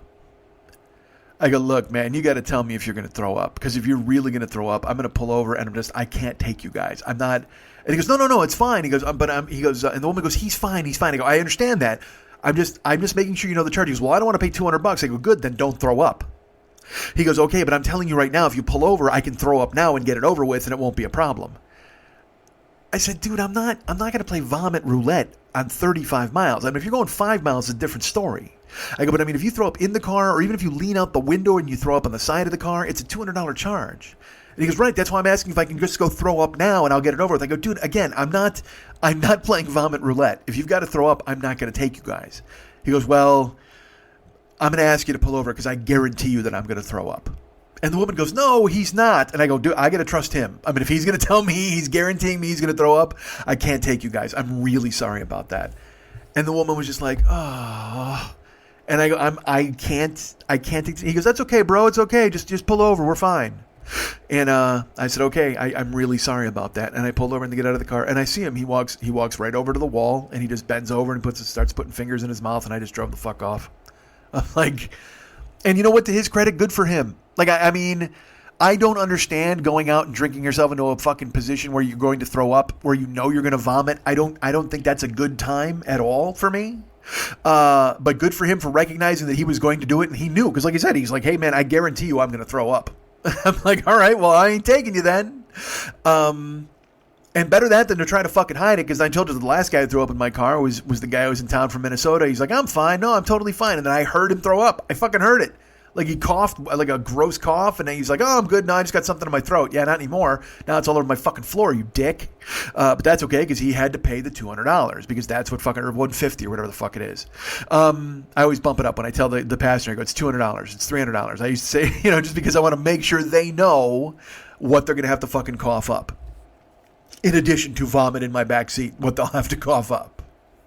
So I dropped them off. Now again, it's bar time, and that was a gold mine, man. It was $70, but I can't take the chance of having the dude throw up in my car. But I got pinged again right away. Someone else, it was like a 1.6 surge. I go over to this bar, and I pull up, and it was outside of Beauty in Essex, which is this on Selma and Cahuenga. It's really busy. So I waited in traffic. I called her, and then she came outside, and it was 3 lovely African American women. And they were dressed in the fucking nines, man. They had slits up to here and fucking spaghetti straps that fell down there. And none of them, it didn't appear to me, were wearing any sorts of, I don't know, how do I put this? It was a breeze, and it looked like they were very chilly. How does that sound? Does that sound good? And they piled into my car, and they were, like I said, they were lovely. I gave them the speech about the air. I gave them the speech about the heat. I said, if you're cold, whatever you want to do, you can open windows. And they were just, they were really nice. They were super cool. And I will tell you, this kind of flirty. Girl got in the front seat, and she's just like, hey, you're kind of cute. And I'm like, really? I go, well, you're looking pretty sharp yourself. And I said, if you want to play your own music, that's totally fine. She goes, no. She goes, if I put on any music, it's going to be ass-shaking music. And I said, well, then you better start shaking that ass. And they all went, ha ha. They go, all right, Michael. Because it says Michael in the fucking app. And she goes, you don't look like a Michael. You look like a Mike. I go, well, you know why? Because I am a Mike. I go, but unfortunately it says Michael on my driver's license. And they go, well, we're gonna call you Mike. I said, that's great. I'm Mike. She goes, you're our Mike for this ride. I go, you're damn right. I'm absolutely your Mike. Please keep me. And they, they laugh. But I let them throw on their own music. We're talking, we're having fun. But they were going to, I don't want to give the address, but let's say, I'll just tell you exactly where. They were going down to South Central Los Angeles, which is fine. I told you I've gone up there many times. I do rides there all the time. And I try not to think about bad things happening. Because like I said, if you go anywhere and bad things happen, you're kind of looking for bad stuff. And then, look, we all are victims of accidents, certainly. But in my mind, I feel that if you go to those places like South Central or Compton or East LA, if you're not looking for trouble, you're going to be fine. You're just dropping people off, you're picking people up, you're doing your fucking job. You just Travis Bickle it. You throw that look on your face, you just power the fuck through, and you don't worry about it. And these ladies were lovely. So then they're like, hey, can we do a second stop? Can we go here? I go, yes, you just got to put it into the app. And again, it sounds like I'm bragging, and maybe I am. But they said, you're the best Uber driver we've ever had. Like, we're always uncomfortable in our Ubers. Like, they're always mean, or they don't want to hear our music. Or they think they're just totally rude to us. They go, you're really nice. Like, we'd like to hang out with you. And I'm like, well, you're super cool. I'd love to hang out with you guys. And then the first girl, she was in the back seat, and they said that she was figuring out whether or not she was going to get a booty call. And they were like, she's seeing if she's going to get some dick tonight. If she is, you're going to drop her off at this address. But if not, we're going to go to a different address.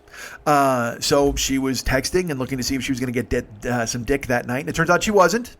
She was not going to take the pipe.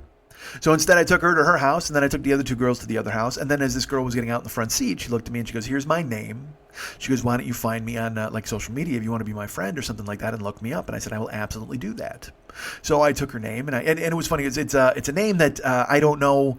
I don't know if I spelled it right, but I didn't want to be that nerdy idiot. Excuse me. Like all of a sudden I'm the nutty professor. Lady. That's an interesting, is that a Q in there? He's just like I could not be more white in that moment. Oh, is there an umlaut? Please explain. So I just went, okay, cool. And she gave me her name, and I put it in my notes section, and everything was fine. And I dropped them off. They went inside. And now, it's now like 2:30 in the morning, 2:20, I should say, 2:20 in the morning, and I'm in South Central. So you're still waiting for bar time. You're still waiting to see people get out of the bars, but also I'm going to head back toward Hollywood and Los Angeles because that's where the real money is. And so I started to drive. And before I was even off their block, I got pinged by somebody else down there in South Central. Now, like I said, it's Friday. Apologies, it was Saturday. So I'm trying to get as many rides as possible after Friday was only 17 rides. So I'm going to pick this guy up in South Central. I don't care where he's going. If I wind up down here for a little while, that's totally fine. But he's like a mile and a half from where I am. So I go up the block, I take a right, I take a couple of rights, another left, and I come upon easily 6 cops. Not 6 dudes, I mean 6 cars with their lights on, and they have blocked off the road that I need to go to pick this guy up. So I'm sitting there and I'm waiting, and I'm like, are they going to wave us through? They're not even looking at us. I mean, they're taking care of some disturbance at the end of the block. I should tell you where I was. I was on San Pedro is where I was, in South Central. I know people are always like, where were you? Because they want to go and look it up in Google Maps like our friend Zach did in Phoenix. I was on San Pedro, and I had to get to San Pedro in Manchester. I had to get to the corner of San Pedro and Manchester, but there were 6 cop cars on San Pedro blocking the way. And I'm looking, and I'm waiting for them to come through and wave us through, but they've blocked every inch of it, and there's no way. So I call this kid, and I'm like, hey, Daryl, there's like 6 cop cars, dude, on San Pedro. I can't get through up to Manchester. He goes, oh, that's okay. You're just go around. I said, yeah, I mean, go around which way? Like, where are you? He goes, well, I'm at the Chevron station. Here, there's a bunch of people. It's right on the corner of San Pedro and Manchester. I said, okay. I go, but I can't get up there. He goes, well, just take a left here and go, and then take another right and then another right. You should be able to find. Just go around. I said, all right. And as long as you're going to be there, it's totally cool. So I hang up, and I take my left-hand turn, and I go all the way up, and then I take my right-hand turn, and I go all the way up, and then I take a right on Manchester. And as I'm turning on Manchester, he calls me, and he goes, hey, look, I'm probably going to have to cancel this ride. And I said, okay. He goes, so go ahead and cancel it for me. And that's a trick that passengers use because they don't want to pay the cancellation fee. Because I'm there. That's the whole point. I'm there now. And if I cancel it, that means I'm telling them I don't want to do the ride, and so I don't get and again, it's so cheesy that my entire life comes down to getting a $4 fucking charge. But if I'm down there and you pinged me and I made the left and a couple of rights, I think for the little effort I made, I should get $4. So I go, look, sorry, Daryl, man, you're going to have to cancel it. He goes, okay. He goes, I can cancel it. I go, okay, go ahead. So then I turned right onto Manchester, and I was approaching the Chevron, and he still hadn't canceled. So I was going to turn into the Chevron. And like I said, I pull up to the Chevron. Like he had said to me, there's got to be 40 people in the parking lot of the Chevron. You ever do that? You ever stumble into something late at night? I mean, like really late, like 2:30 in the morning, and all of a sudden there's like 50 people somewhere, and you're like, what the fuck is going on, man? It's always a city thing. I don't want to say an inner city thing, but it's always a city thing. Like, if you're out in the fucking country, you're not going to stumble into 50 people on the street at fucking 2 in the morning unless there's a zombie apocalypse or there's a lynching. You know what I mean? I don't even want to know what the fuck is happening. But in the city, like it happened that one time when I was on the road, and I wound up in fucking Murder Town when I was in Philly. I was doing a show, and I wound up in Camden, and all of a sudden there's a bunch of dudes in the street with a garbage can on fire, and they all start walking up to my car. It's like, I got to get the fuck out of here, man. So sure enough, in South Central, I go to the Chevron, and I'm about to turn into the fucking lot, and I'm waiting for him to cancel. So I glance down at my phone, I look up, I see all the people, and then just as I'm turning into Chevron, he cancels. And it goes bling, and it makes a little song just like the Twitter song. And it's like bling, so it says, rider canceled. And I look down at my phone just as I'm turning into Chevron, and I cut the turn too close, and I hit the fucking curb with my right front tire. And I mean loud, fucking loud, man. I mean, I turn and I just, it sounds like I hit a person or a wall. I mean, because it's this fucking wham, and it's loud in my car. But it's loud because all 50 people that are in the parking lot just turn and fucking look at me right away. And I hit it, and in my head I'm just like, oh man, please don't be bad, don't be bad. And I pull in, and there are people like laughing and pointing. And then the people start clapping, of course, because they're awesome. And it also, I'm just white dude in a Camry there. They probably think I'm drunk because I'm hitting the curb. They don't know what the fuck is wrong with me. But like I said, they start clapping. Some of them are pointing and laughing. Some of them are like, oh, you need help? You need help, man? What, do you need some help? And I pull into the Chevron, and I go to turn the corner, and I know immediately. I mean, I'm talking in 20 seconds.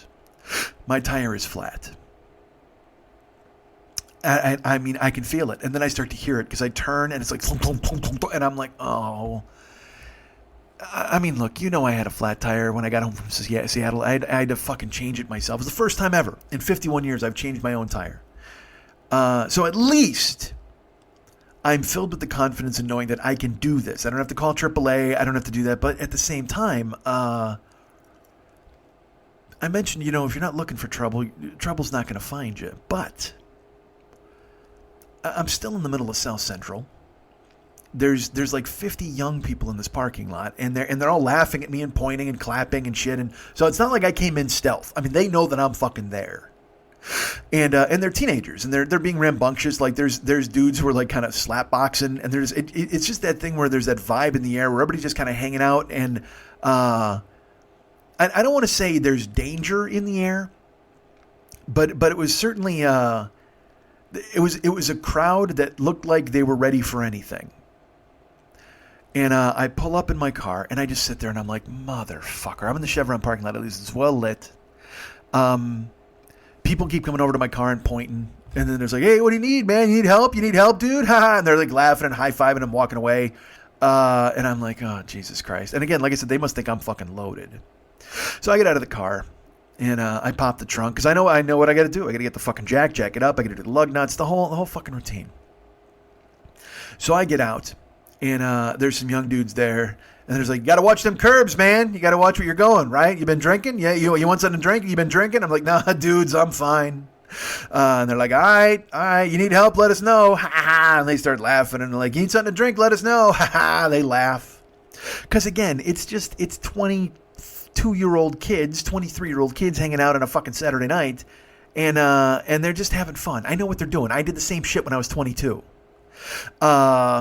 But still, there's like 50 of them, and they're all having fun, and it's just a vibe that's in the air that seems, it's electric. Let's put it that way. It's electric. So I pop my trunk, and I start to reach in, and I try to get the jack out, and I got my head in my trunk, and I go, excuse me, sir, and I look up, and there's a guy right at my elbow who I didn't hear this guy approach. I don't know where he fucking came from. He just showed up out of nowhere. And I go, hi, how you doing? And he goes, hey, let's go. Let's change this tire. And he's an African-American gentleman. He's probably about, he's a little short guy. He's probably like 5'6", gray beard, older man. Does not fit in with the crowd that's there at the gas station. Probably my age, I would assume. And maybe a little older. And I go, no, sir, I'm totally fine. I got it. He goes, no. He goes, that's wrong. He goes, you need help. He goes, I saw you needed help right when you pulled in here, so I'm here to help you. Let's get this tire changed. Come on, let's do it. And I said, sir, what's your name? And he says, G. I said, all right, G. I go, you're very nice. I go, but please don't. I have no money to give you, unfortunately. So what I can do though is I can do this myself, and that's fine. And you're nice. And he's just like, okay, whatever you want to do is fine. But I'll tell you what, any change could help me. Any change at all. And I said, well, I mean, if I can't give you a change to change a tire, sir, that just seems ridiculous. But thank you again. I'm happy to do this. I can take care of it. He goes, no, I'm telling you, I'm here to help. It's what I'm going to do. And as I'm talking to him, I hear people yelling, and I turn, to get the stuff out of my trunk, and I look to my left, and like I said, there were 50 people, and there was a lot of people jawing and yelling and pushing and shoving. And then all of a sudden, I see a fight breaks out in the crowd. And when I say a fight, it's like a guy hit somebody and he ran, and then two guys ran in after him, and then a girl wound up hitting another girl. So like now there's like 5 or 6 people fighting, and I'm staring at it, and in my head I get this thing where, how do I put this? Remember in Titanic when Billy Zane, when everything starts to really kind of hit the fan, and Billy Zane goes, "It's all falling apart." That's what I saw. I saw a group of people that are just, like I said, there's 2 fights that are breaking out amidst 5 people, and then 6 people are yelling at them, and there's like 30 other people surrounding them. There's cars in the parking lot. I'm there, and I don't know what's going to happen, but I'm staring, and in my head I'm going, do I got to get out of here? What do I do? Do I hop in the car? Do I go? Because I get vibrating when any physical stuff happens, but at the same time, I'm not picking a side here. I mean, I don't know who I'm going to go at it with. If anything, I should probably get out of here, but I can't. I'm stranded. I'm looking, and my head is trying to process it, and I'm trying to figure out if I'm going to leave or not. And G tugs on my sleeve, and he goes, "Hey, look at me." And I look at him, and he goes, "Let's get this tire changed. Let's go." So I put my head in the trunk. And I take out, I go, "I'm fine, G, I got it." And I grab the jack, and then I grab the lug wrench, and I'm holding it, and he looks at me, and I hand it to him. And I grab the jack out, and I put it on the ground, and I'm grabbing the crank for the jack, and I'm trying to get the spare. And then I see that this fight is now like 10 people going at it. Like, it's a huge group of people, and now it's just people swinging, like, and yelling, but some of them are laughing and having fun, but other people are surrounding someone, and there's two girls rolling around on the ground in the fight. The other guy is up against a car, and he's getting hit, and another guy is trying to jump into his car, and they won't let him. So I'm watching that all fall apart on my left, but on my right, there's G, and he's doing the lug nuts on the car, and he goes, all right, let's get it done. Come on, you got that, Jack? He goes, let's get the crank going. We got to go ahead and do this. And he's keeping me focused on the task at hand, when in reality, I'm losing it. I'm looking at the fight, and I'm wondering if I got to get out of there. I'm starting to get that fight or flight thing. And so I take the jack, and I put it under the car, and he takes the crank from me, and he starts cranking it, and he goes, all right, let me finish these lug nuts. He goes, you go ahead and do the crank. And I'm so distracted by the fight and the yelling, and then two kids run over to our car, and they go, G, you want to get in on this? G, you want to get in this? And he's just like, no, man, I'm busy. And they run away, and they go toward the fight. And G goes, you got to crank up that jack. So I start cranking it, and I'm so distracted, I crank it the wrong way. So I'm lowering the car. And he goes, no. He goes, you got to do it this way. You got to do it the other way. And I go, oh, Jesus, other way. Okay. And I'm spinning it. And then I start to hear I hear a car start and rev. And I look over, and these guys have finally gotten into their car, and they're trying to drive through the crowd of people who will not get out of the front of their car. And they're doing the thing where like, vroom, vroom, vroom, and they're just jerking forward, but they can't floor it because there's people all in front of their car. Meanwhile, G then finishes the lug nuts. And I reach over and I take my tire off, and I'm just working automatically. I'm on autopilot at this point. And now I've got the spare. I take the spare and I put it on. And I go, all right, do you need me to do it? He goes, that's okay, relax. I got it. Just go ahead and stand here. Just go ahead and just focus on this. Let's get this done. And the guy, like I said, is revving his engine, and he's pulling forward. These people have surrounded the car. He's pulling forward, and a guy just comes walking over, and he throws a 40-ounce off the dude's windshield.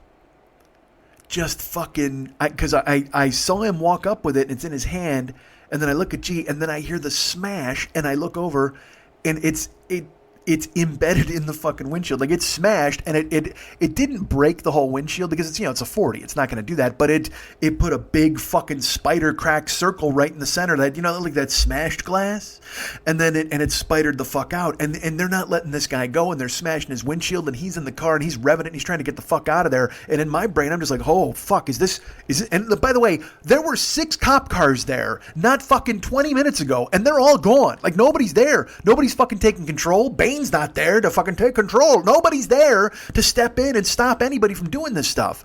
It's just 50 people surrounding a car. One guy throws a 40-ounce through the fucking windshield, and these other guys, they're trying to escape, and they can't. They're trying the doors. They're trying to drag these dudes out. And I don't know. Like I said, the women weren't fighting anymore, but I don't know if the one woman dove into the other car. I didn't see because G is keeping me focused on my car. And then he finally gets the spare on, and he does all the lug nuts. He's all right, lower it down. I'm lowering it down. And he goes, all right, sir, just got to keep track. And he goes, all right, now let's go ahead and make sure the lug nuts are tight. And he goes, you're bigger than me, you're a big boy, so why don't you go ahead and do this and figure out the lug nuts and tighten them up. And he's keeping me occupied. He's keeping me while these people are now they're jumping on the hood of the car, and they're trying to, they're laughing. It's not even, I can't explain it. It doesn't feel like a riot. It just feels like they're trying to get at the guys in the car, but they're kind of laughing about it too. So it didn't ever feel like there was full danger. It just felt like this was bad and I needed to get out of there. But then, I lower the car with the jack, and the lug nuts are squared away, and I'm finally done, and I'm ready to go. And just as I finish, like, the crowd kind of dissipates, and they finally let the guy. He floors it. He turns left. He does like a fucking donut turn, and he bails out of there. He floors it, lights off, and just fucking leaves. And everybody just laughs. They're like throwing shit at the car as he drives away. They're like, aha, and they're fucking doing that. And I'm standing there. Everybody just kind of dissipates. And my tire has changed. And I looked at G. And, when it first started, I thought to myself, well, this guy, he's trying to get over. He's trying to come over here. And it's like, I don't have any money to give him. Because I do that with, sir, I can't help you, but thank you anyway. And I know I can change a tire. But once it concluded, once it finished, once we were done, once everybody started to kind of drift and that car was gone and the tornado had passed, the way I felt about it was he wasn't there to help me change my tire. That dude was there to help me. That dude was there to save me, and he did that. He might not have thought he was doing it. He might have just been a good guy. Might have just been being a good guy, but but I like to think instead, I prefer to think that he did know what he was doing. He saw everything breaking out. He felt it in the air, and he said, you know what, I got to go help that guy. And he did. And he kept me focused, and he kept me distracted. And look, I'm not saying I would have panicked. I wasn't going to run away. I wasn't going to dive into the fight. I don't know what the fuck I was going to do. But I know I was in the wrong place at the wrong time. And the possibility existed for that to go really bad really quick. And I never even had a chance to think about that. I never even had the opportunity to ponder what would happen if things went bad because G was there. The guy reached out, came across, found me, helped me. Didn't have to, but did. So we get the tire set up, and he's there, and I mean, I don't, then you're dumbfounded. I don't know what the fuck to do for a guy. I want to do anything I could for the guy, and just in thinking about what he had shown me, what he had done, it was kindness. It was naked kindness. And so I looked at him and I go, man, thank you for doing this. You didn't have to. And he goes, no, I understand. Yeah, everybody needs help now and then. And I said, well, you want a bottle of water? Because, again, I got nothing for this fucking guy. I wasn't kidding when I said I had no money to give him. And he said he wanted change, and I thought about fishing the change out of my drawer, the little console, and then in my head it just seemed like such a futile gesture. So I gave him a bottle of water, and he chugged it. Like, he chugged the whole thing. And I go, you want another one? He goes, no, I'm good. I go, no, man, take one for later. Here you go. And now the parking lot's empty. It's just me and him. There's one other guy who's just leaning on the gas pumps.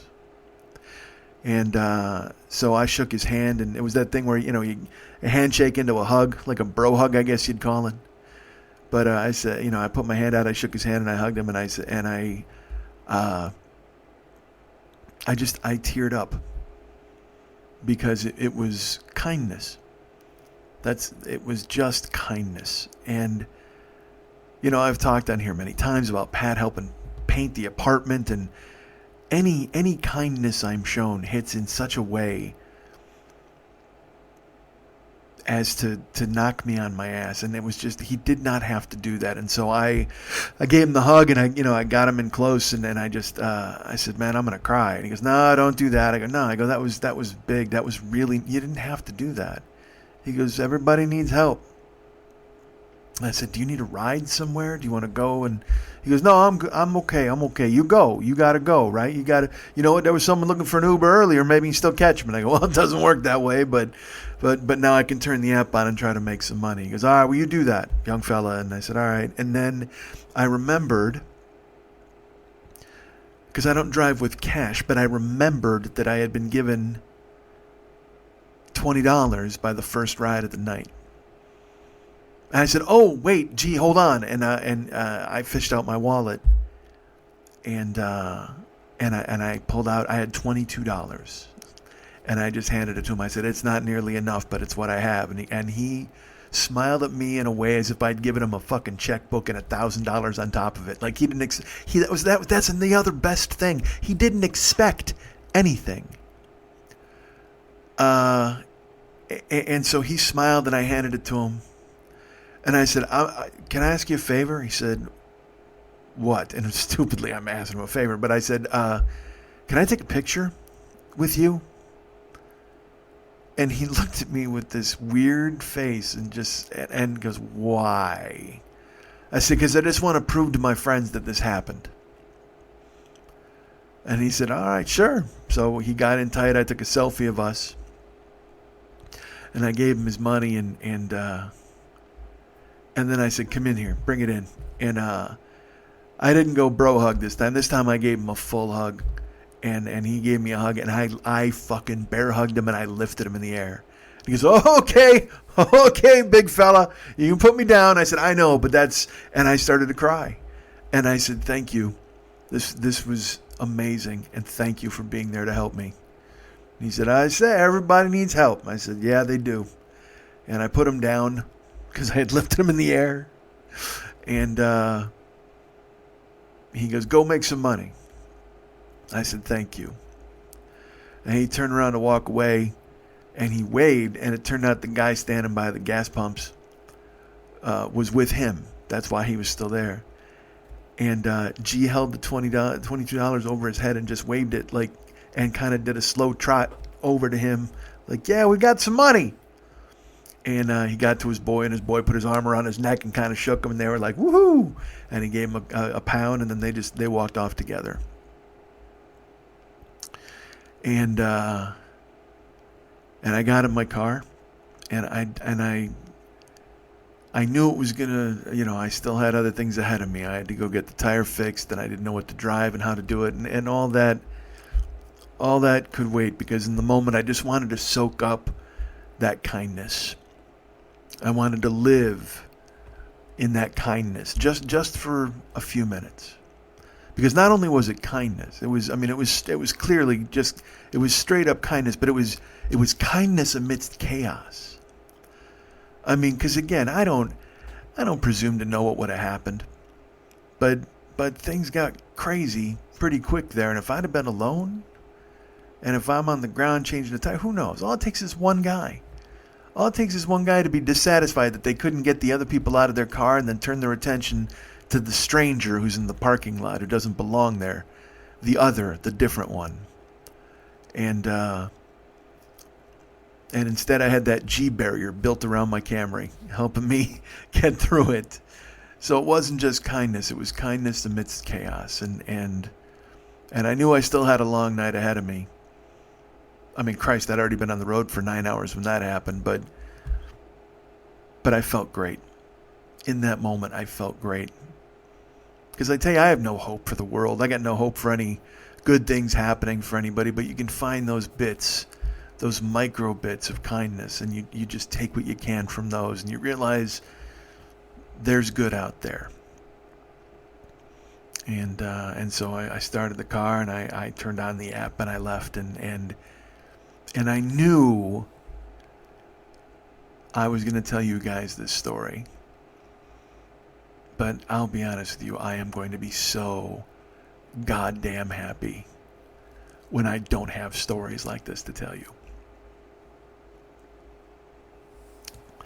You guys can get me at MikeandMikeSchmidtComedy.com. You guys can be my friends at Facebook.com/the40year-old-boy. You can follow me at Twitter.com/the40year-old-boy. Where I've gone fractionally viral. I don't know if you heard about that. I'm fancy. I'm bad and nationwide. You can find me at Instagram and Snapchat. I'm at Mike40YOB. Find me there because I'm the best. The best, better than the rest. I'm tough, I'm strong, I'll do no wrong. Go, go, go Raiders. But find me at all those places, Instagram, Snapchat, Facebook, all that place, MikeSchmidtComedy.com. Please, I'm there. I'm the best. Ryan Dirks does all the web stuff for this show. He's the coolest. Find him at Facebook.com/Ryan Dirks. Contact him and tell him he's great. Become his friend. Reach out to him as he's out there on the farm doing square dance calling. He can use another friend or two. Why not, folks? Giovanni Giorgio Peluso is the coolest guy in the world. He does a lot of the tech stuff for us. He handles our YouTube channel and other things involved with that sort of thing. It's very vague, but he does it. Gio, you can find him at his own podcasts at the GIO, the Get It On Geo podcast. You can find him at the Outdoors FAQ podcast. And, of course, he does all the Love Line stuff. And he's still involved with the Adam Carolla Show. If you did not get a chance to hear it, my best of, I was on the best of last week. And it's still up. I think you can find it still in the store. One of the best of episodes. My best of played on Monday, which was yesterday. The 27th was that? I think it was. I don't know. It was yesterday. It was Monday. Well, not yesterday now, but 2 days ago, whatever. So this a couple days ago, they played my best of because Gio was in there and said that would be a good idea, and everybody said yes, it would because they liked the show. Thank you for that, Gio. And you guys can find that now in the iTunes store. But Gio does, like I said, he's got his own podcast, the Get It On podcast, Outdoors FAQ, Love Line, Adam Carolla Show, and he handles our YouTube channel. You can find him at Facebook.com/Giovanni Giorgio Peluso and be his friend there. Tell him that I sent you. And you can follow him at Twitter at, I think, at Superfan Giovanni. But that's Superfan of others, not Superfan of me. But that's a long Twitter handle. So just look for Superfan Giovanni and be his follower, friend. Get on board with the Geo train. Our friend David Hernandez does all the music for this show. He does all of the artwork for this show. He does some cool-ass stuff that you know about. Some stuff you don't even know about. That's right, some stealth stuff in the background that I've never even told you about. But he does it, man. You can find him at facebook.com/DavidMexHernandez. Be his friend there and tell him how cool he is. However, if you want him to be your music guy, if you want him to be your art guy, if you want to reach out to him and have him do something cool for you, well, I went to say well and I yawned. Like, it was weird. Like, and my voice cracked. I apologize. Well, how about that? You can go to artbydmh.com and get David on board with doing some custom artwork for you. You can browse the pieces he's already done. He's got Valscapes. He's got Gycons. He's got all sorts of neat stuff. He did a fucking badass, like, Joker oil painting this week that I think he's got for sale. I don't think it was a commission. I think he's actually got it for sale at the website. But he's got individual pieces that are available for purchase now. He's also got any order you want to place with him to get something custom done. He's done amazing work for listeners of this show, amazing work for family members, amazing work for anybody who stumbles onto the website over there. So go ahead and peruse it. You've seen the artwork he can do for me. You hear the music he does for us. You know how talented he is. The guy's a fucking Renaissance man. So seek him out, man. You got to go find our friend David Mex Hernandez. Be his friend again, like I said, facebook.com/DavidMexHernandez, or order artwork and find him at artbydmh.com. That's artbydmh.com, artbydmh.com. When I get to the bottom, I go back to the top of the slide, where I stop and I turn and I go for a ride, till I get to the bottom and I see you again. Yeah, yeah, yeah.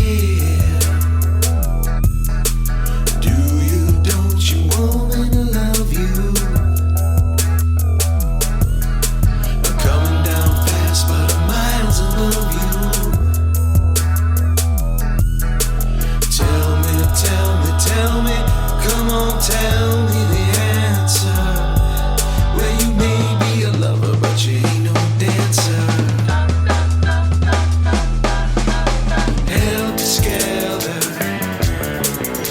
helter skelter,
helter skelter.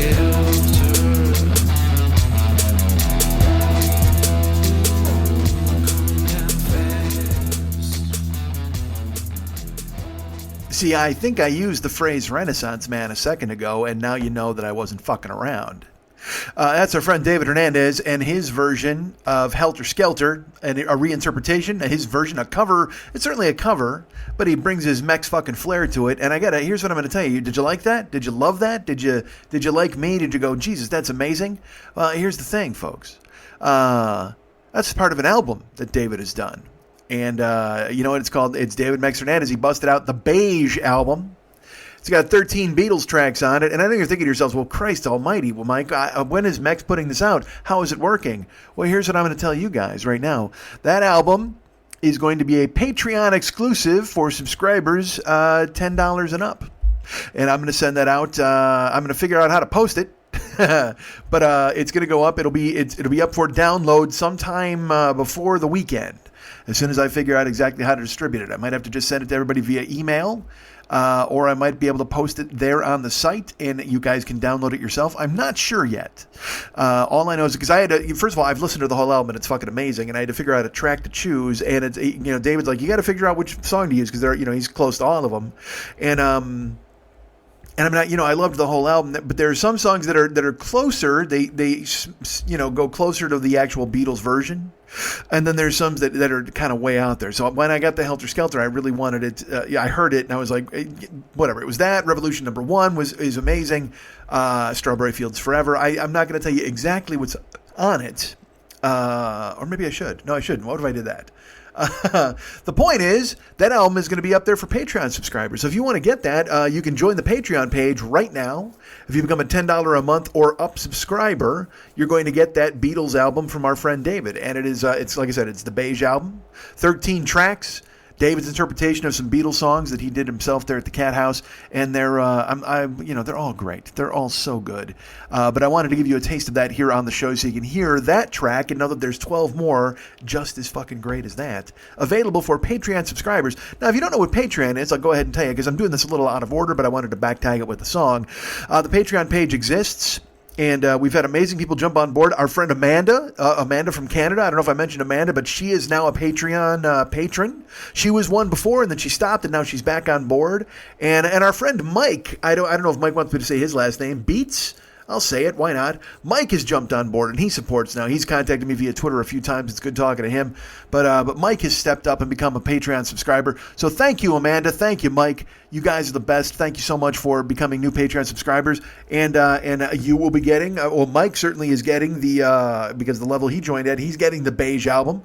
And but now I'm talking myself out of it because you guys have been Patreon subscribers for a very long time. And I've always like, oh, you're going to get something, and then I don't give everything. You know what? Here's what I'll say. You know what? I'm going to put it up there for. You know what? Fuck it.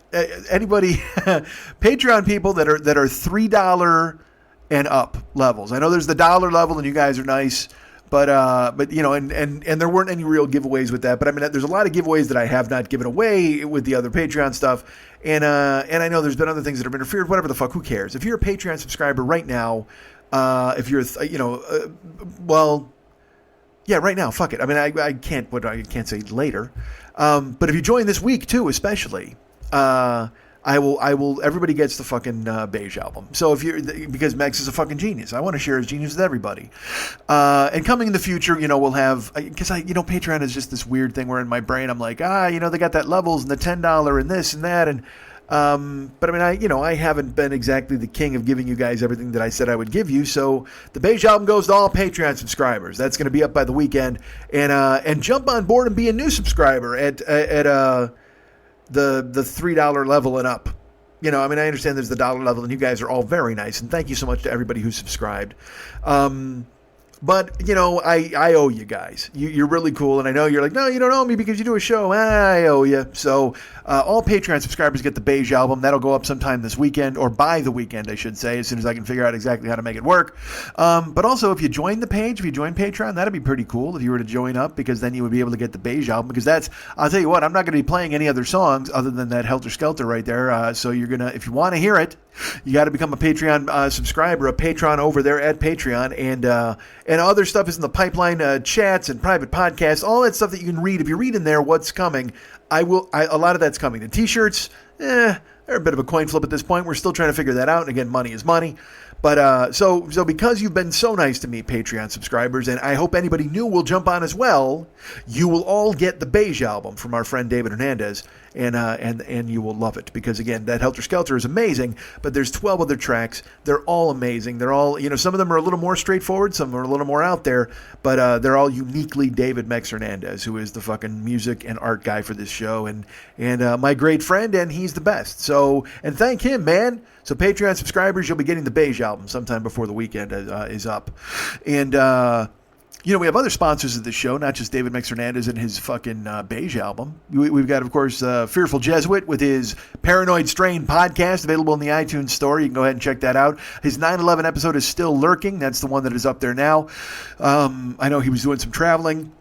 I think he's back now. It turns out I'm going to be up there in the compound again in San Francisco in October. I'm going up to visit our friend Fearful Jesuit, and perhaps I'll record at his house. Perhaps I won't. Who knows? It all depends on what the monks are doing. If they're churning butter and having a moment of silence, I don't think I can talk.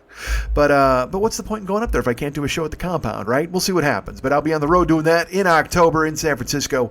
Not a show like that you can come and see, but maybe I'll look into that. I'm there in the middle of the week, so it's not going to work out. But I'll go to Jesuit's house and I'll record a podcast up in San Francisco. But anyway, the point is, who cares about my podcast? Paranoid Strain is the Fearful Jesuits podcast. It's available now in the iTunes store and all sorts of other places. You can download it. I'm trying not to yawn. Fuck. You can download it. You can listen to it. It's amazing. It's great. And, like I said, there's the 9/11 episode. No, it's he saw that come down. He saw the towers come down. So he brings a unique perspective to 9/11, he and his friends in the beginning of the show. And then he gets right into the debunking of some myths. Listen to this episode, please. It's a strong one, and it's a moving one. And it's one you definitely need to hear. And then reach out to him and tell him either on the iTunes Store review page or via personal email. Tell him that we turned you on to the show and how much you love it and you're excited for the unholy alliance between Fearful Jesuit, the Paranoid Strain, and the 40-year-old boy. So let him know that you heard about it from us, so he thinks that we're hitters and he's excited and thrilled. So there you go. That's our sponsor. I mentioned our friend Paul Pepper. He's got his Dark Knight First Responder Truck page on Facebook. Go like that, please. And again, it's an amazing truck with cool ass paperwork and fun stuff. And you should always go ahead and like the page. You should always like the page. I'm babbling. But it exists. Paul's truck is, he wants to bring it out to all sorts of events because the more people he can get on social media, because you know how it works, then maybe people take some notice and he gets invited to go out of state and he gets people to see. I don't want to call it an art project. I mean, it's just, it's a labor of love. Let's call it that. The labor of love that Paul has turned his truck into, as it's a tribute to first responders all across this great land of ours, people who are rushing in to help when others are rushing away. So go ahead and check out the Dark Knight First Responder Truck page on Facebook. Like it and tell Paul that we told you to like it, and he'll be happy, and so will we. And I'm going to throw this out there. Because why not? Look, folks, we have a friend of the show that he doesn't know I'm doing this, but which is weird. So he's not like a sponsor in the terms of he's like, hey, Mike, could you do this for me? He's a good friend and a guy who has been a listener for a very long time, and he has included me in his life's work on occasion and complimented me on mine. So I wanted to throw this out because I saw this announcement come up on my Facebook the other day. Our friend Robert Chaz Shute is a published author. He has sent me his work in the past. I just found it. It's gone up on my bookshelf. Look, I will say I have not read it yet, but there's a lot of shit that I haven't read yet, but it's on the list. It's in the pile. But our good friend Robert Chaz Shute has completed his newest book, and it's called, I believe it's called Afterlife Purgatory. Or it might just be called Purgatory. I'm not sure exactly how you'd want to. Let me figure out the exact title of this thing before I start plugging it. Nope, it's called Afterlife Purgatory, the next Apocalypse book too. It's available for your Kindle, folks, or it's available in paperback. And you can get it either way. If you get it in paperback, maybe he signs it for you. I don't know if he does anything like that, but if you get it for your Kindle, it's an easily affordable book available now in Amazon. If you like that kind of stuff, Purgatory and the bioweapon is spreading, the zombie apocalypse has begun. This is our revolution. Look, man, that's right up your alley, right? You like apocalypse, you like bioweapons, you like zombies. You're gonna like Robert Chaz Shute's newest work, Afterlife Purgatory. It's available at Amazon right now Just put in type in Robert Chaz, and that's 2 Z's. Robert Chaz Shoot, and that's Chute. Robert Chaz Shoot. And the book is called Afterlife Purgatory, and I think it's like $3 on the Kindle. You can grab that, or you can get the paperback version, which I think is like 10 maybe, or 12. Either way, our good friend Robert Chashute has been always very nice to me. He's been very kind. I think he's actually included this podcast in the narrative of 1 or 2 of his books, and that's just phenomenal. The fact that you guys go over and above for me to do things like that. So I want to do the best I can to try to get you guys to know about Robert Chashute and his work right now, which is available at Amazon. The Afterlife Purgatory book is available on Kindle. Go find it on Amazon right now, and hopefully, and you want to find Robert Chashute on Facebook, you can find him. He's at facebook.com/Robert C. Shoot. Just put in Robert Chaz Shoot and you'll find him. I look at Facebook and their fucking algorithms, but it's Robert Chaz Shoot, 3 names, Chaz, Chazz, Shoot, Chute. And help this guy out, man. He's in fucking Canada. He needs the help. He needs all the help he can get up there in Canada. So please do me a favor and look him up and figure him out, and go ahead and grab his book and tell him he's great and love that book about the zombie apocalypse. Thank you, Robert, for always including me and sharing your work with me. And so I've done what I can here for you. Please remember, I'm on the Cameo app.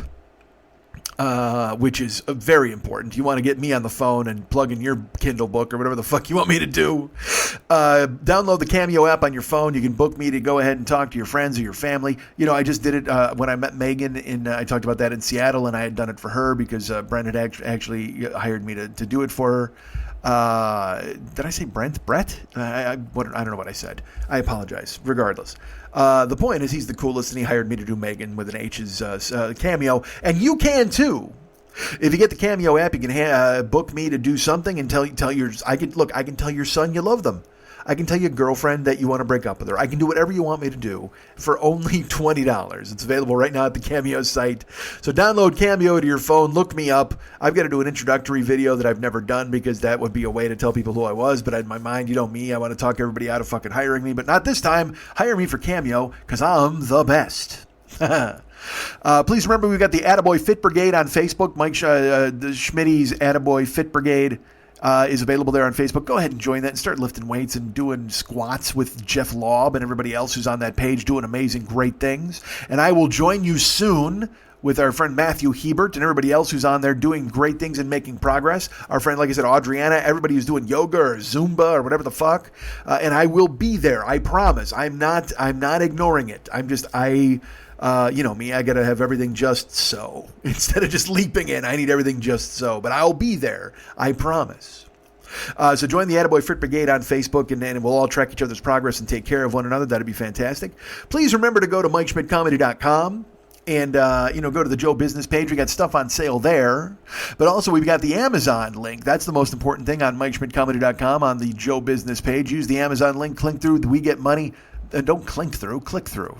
Don't clink. Please do not clink. Hogan!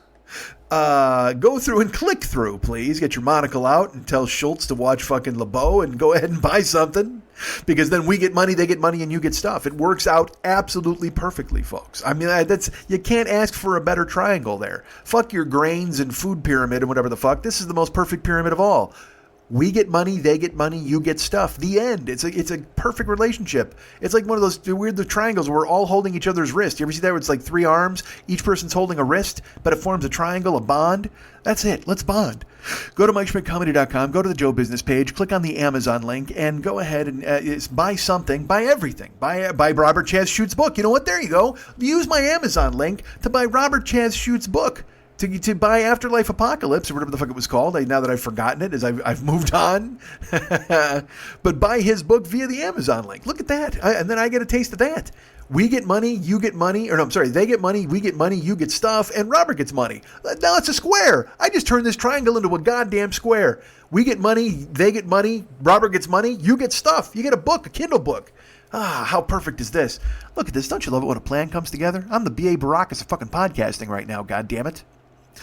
So go ahead and use the Amazon link. It helps us out tremendously. And remember, I'm going to be in Toronto. Have I mentioned that to you guys? I don't think I have. I'm going to be in Toronto. I've mentioned it many, many times, but that's fine. I'm going to be in Toronto September 17th through the 22nd. I'll be doing a show upstairs at Steve's Music Store Lounge in Toronto. and that'll be a Pass the Hat show, and I'm really going to work very hard to stream that show. I'm hoping to stream it. I don't know whether I'll stream it just to Patreon or if I'll stream it to everybody on YouTube. It's kind of an experiment. This whole thing is an experiment. Going up into the lounge, trying to figure it all out, passing the hat. I'm going to Toronto to spend time with friends. Ken and John and Rick and Tanya and hopefully Catherine can make it in. Whomever else is in Canada. Robert, Chaz Shoot, perhaps, if he's tears himself away from his keyboard as he writes the sequel to Afterlife Apocalypse, whatever the fuck. He can come out to the show, as he's done in the past and seen me in Canada. Anybody who's in Canada is welcome. Anybody in America wants to make it up to America's Hat, please do that. We'll be in Toronto September 17th through the 22nd. And like I said, a lot of cool things going on. There might be Vice involved, I've been told. I might be going to a strip club or two. Who knows? Unless I'm a grown-up and I decide not to fucking do that. We'll see what happens. But like I said, I want to go to, there's going to be cool restaurants. We can be sitting around a fire pit. We can just watch games. We can go to a Jays game. We're going to have a fucking great time. It's going to be so much fun in Toronto that week, culminating in my show at Steve's Music Store Lounge in Toronto. And we'll be passing the hat there. And I don't want to sell any tickets because we're friends. And then, if you guys want to kick in some dough, that'd be fantastic, and I would love it, and we'll all be happy. But that'll be September 17th through the 22nd, and I believe is the 22nd a Friday, or is the 22nd a Thursday? No, 22nd might be, I think I'm flying out on Saturday the 22nd, so the show will be the 21st. Because Rick said that would be the best bet would be to do it on Friday night. So we'll close out the show. We'll close out the week with the show, and then I'll leave Saturday morning. But the days before that are all in play. Who knows what Ken and John and everybody else are planning for me while I'm up in Canada. But I'm looking forward to doing all of it, cataloging it all, because you know me, I'm an influencer. I'm a tastemaker. I'll put stuff on Instagram and everything else so you guys can see what's happening. And if you have any suggestions, I'm always listening. If anybody thinks to themselves, you know what, Mike would love this place in Toronto, or Mike would love this other place in Ontario, or Mike would love this place in Windsor, or Mike would love this place in fucking Kickapoo, or Kitchener. That was what I was thinking. Why did I think Kickapoo?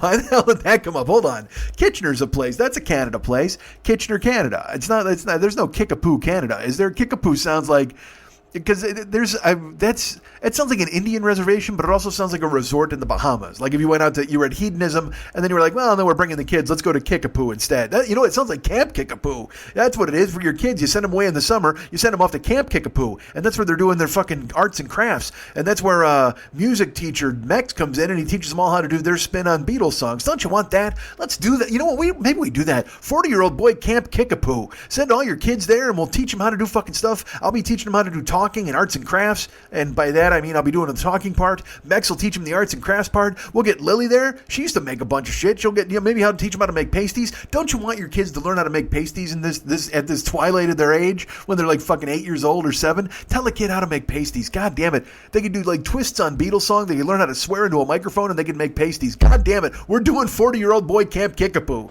And I don't know how I'm going to fund it. It might be up in Toronto. It might be down here. Wherever I can get a goddamn grant. Whoever wants to give me some money to go ahead and teach the children. Because again, if you know anything about me, you know that I want to.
Fuck you, Schmitty. You don't come to a throne if you're not gonna suck a dick.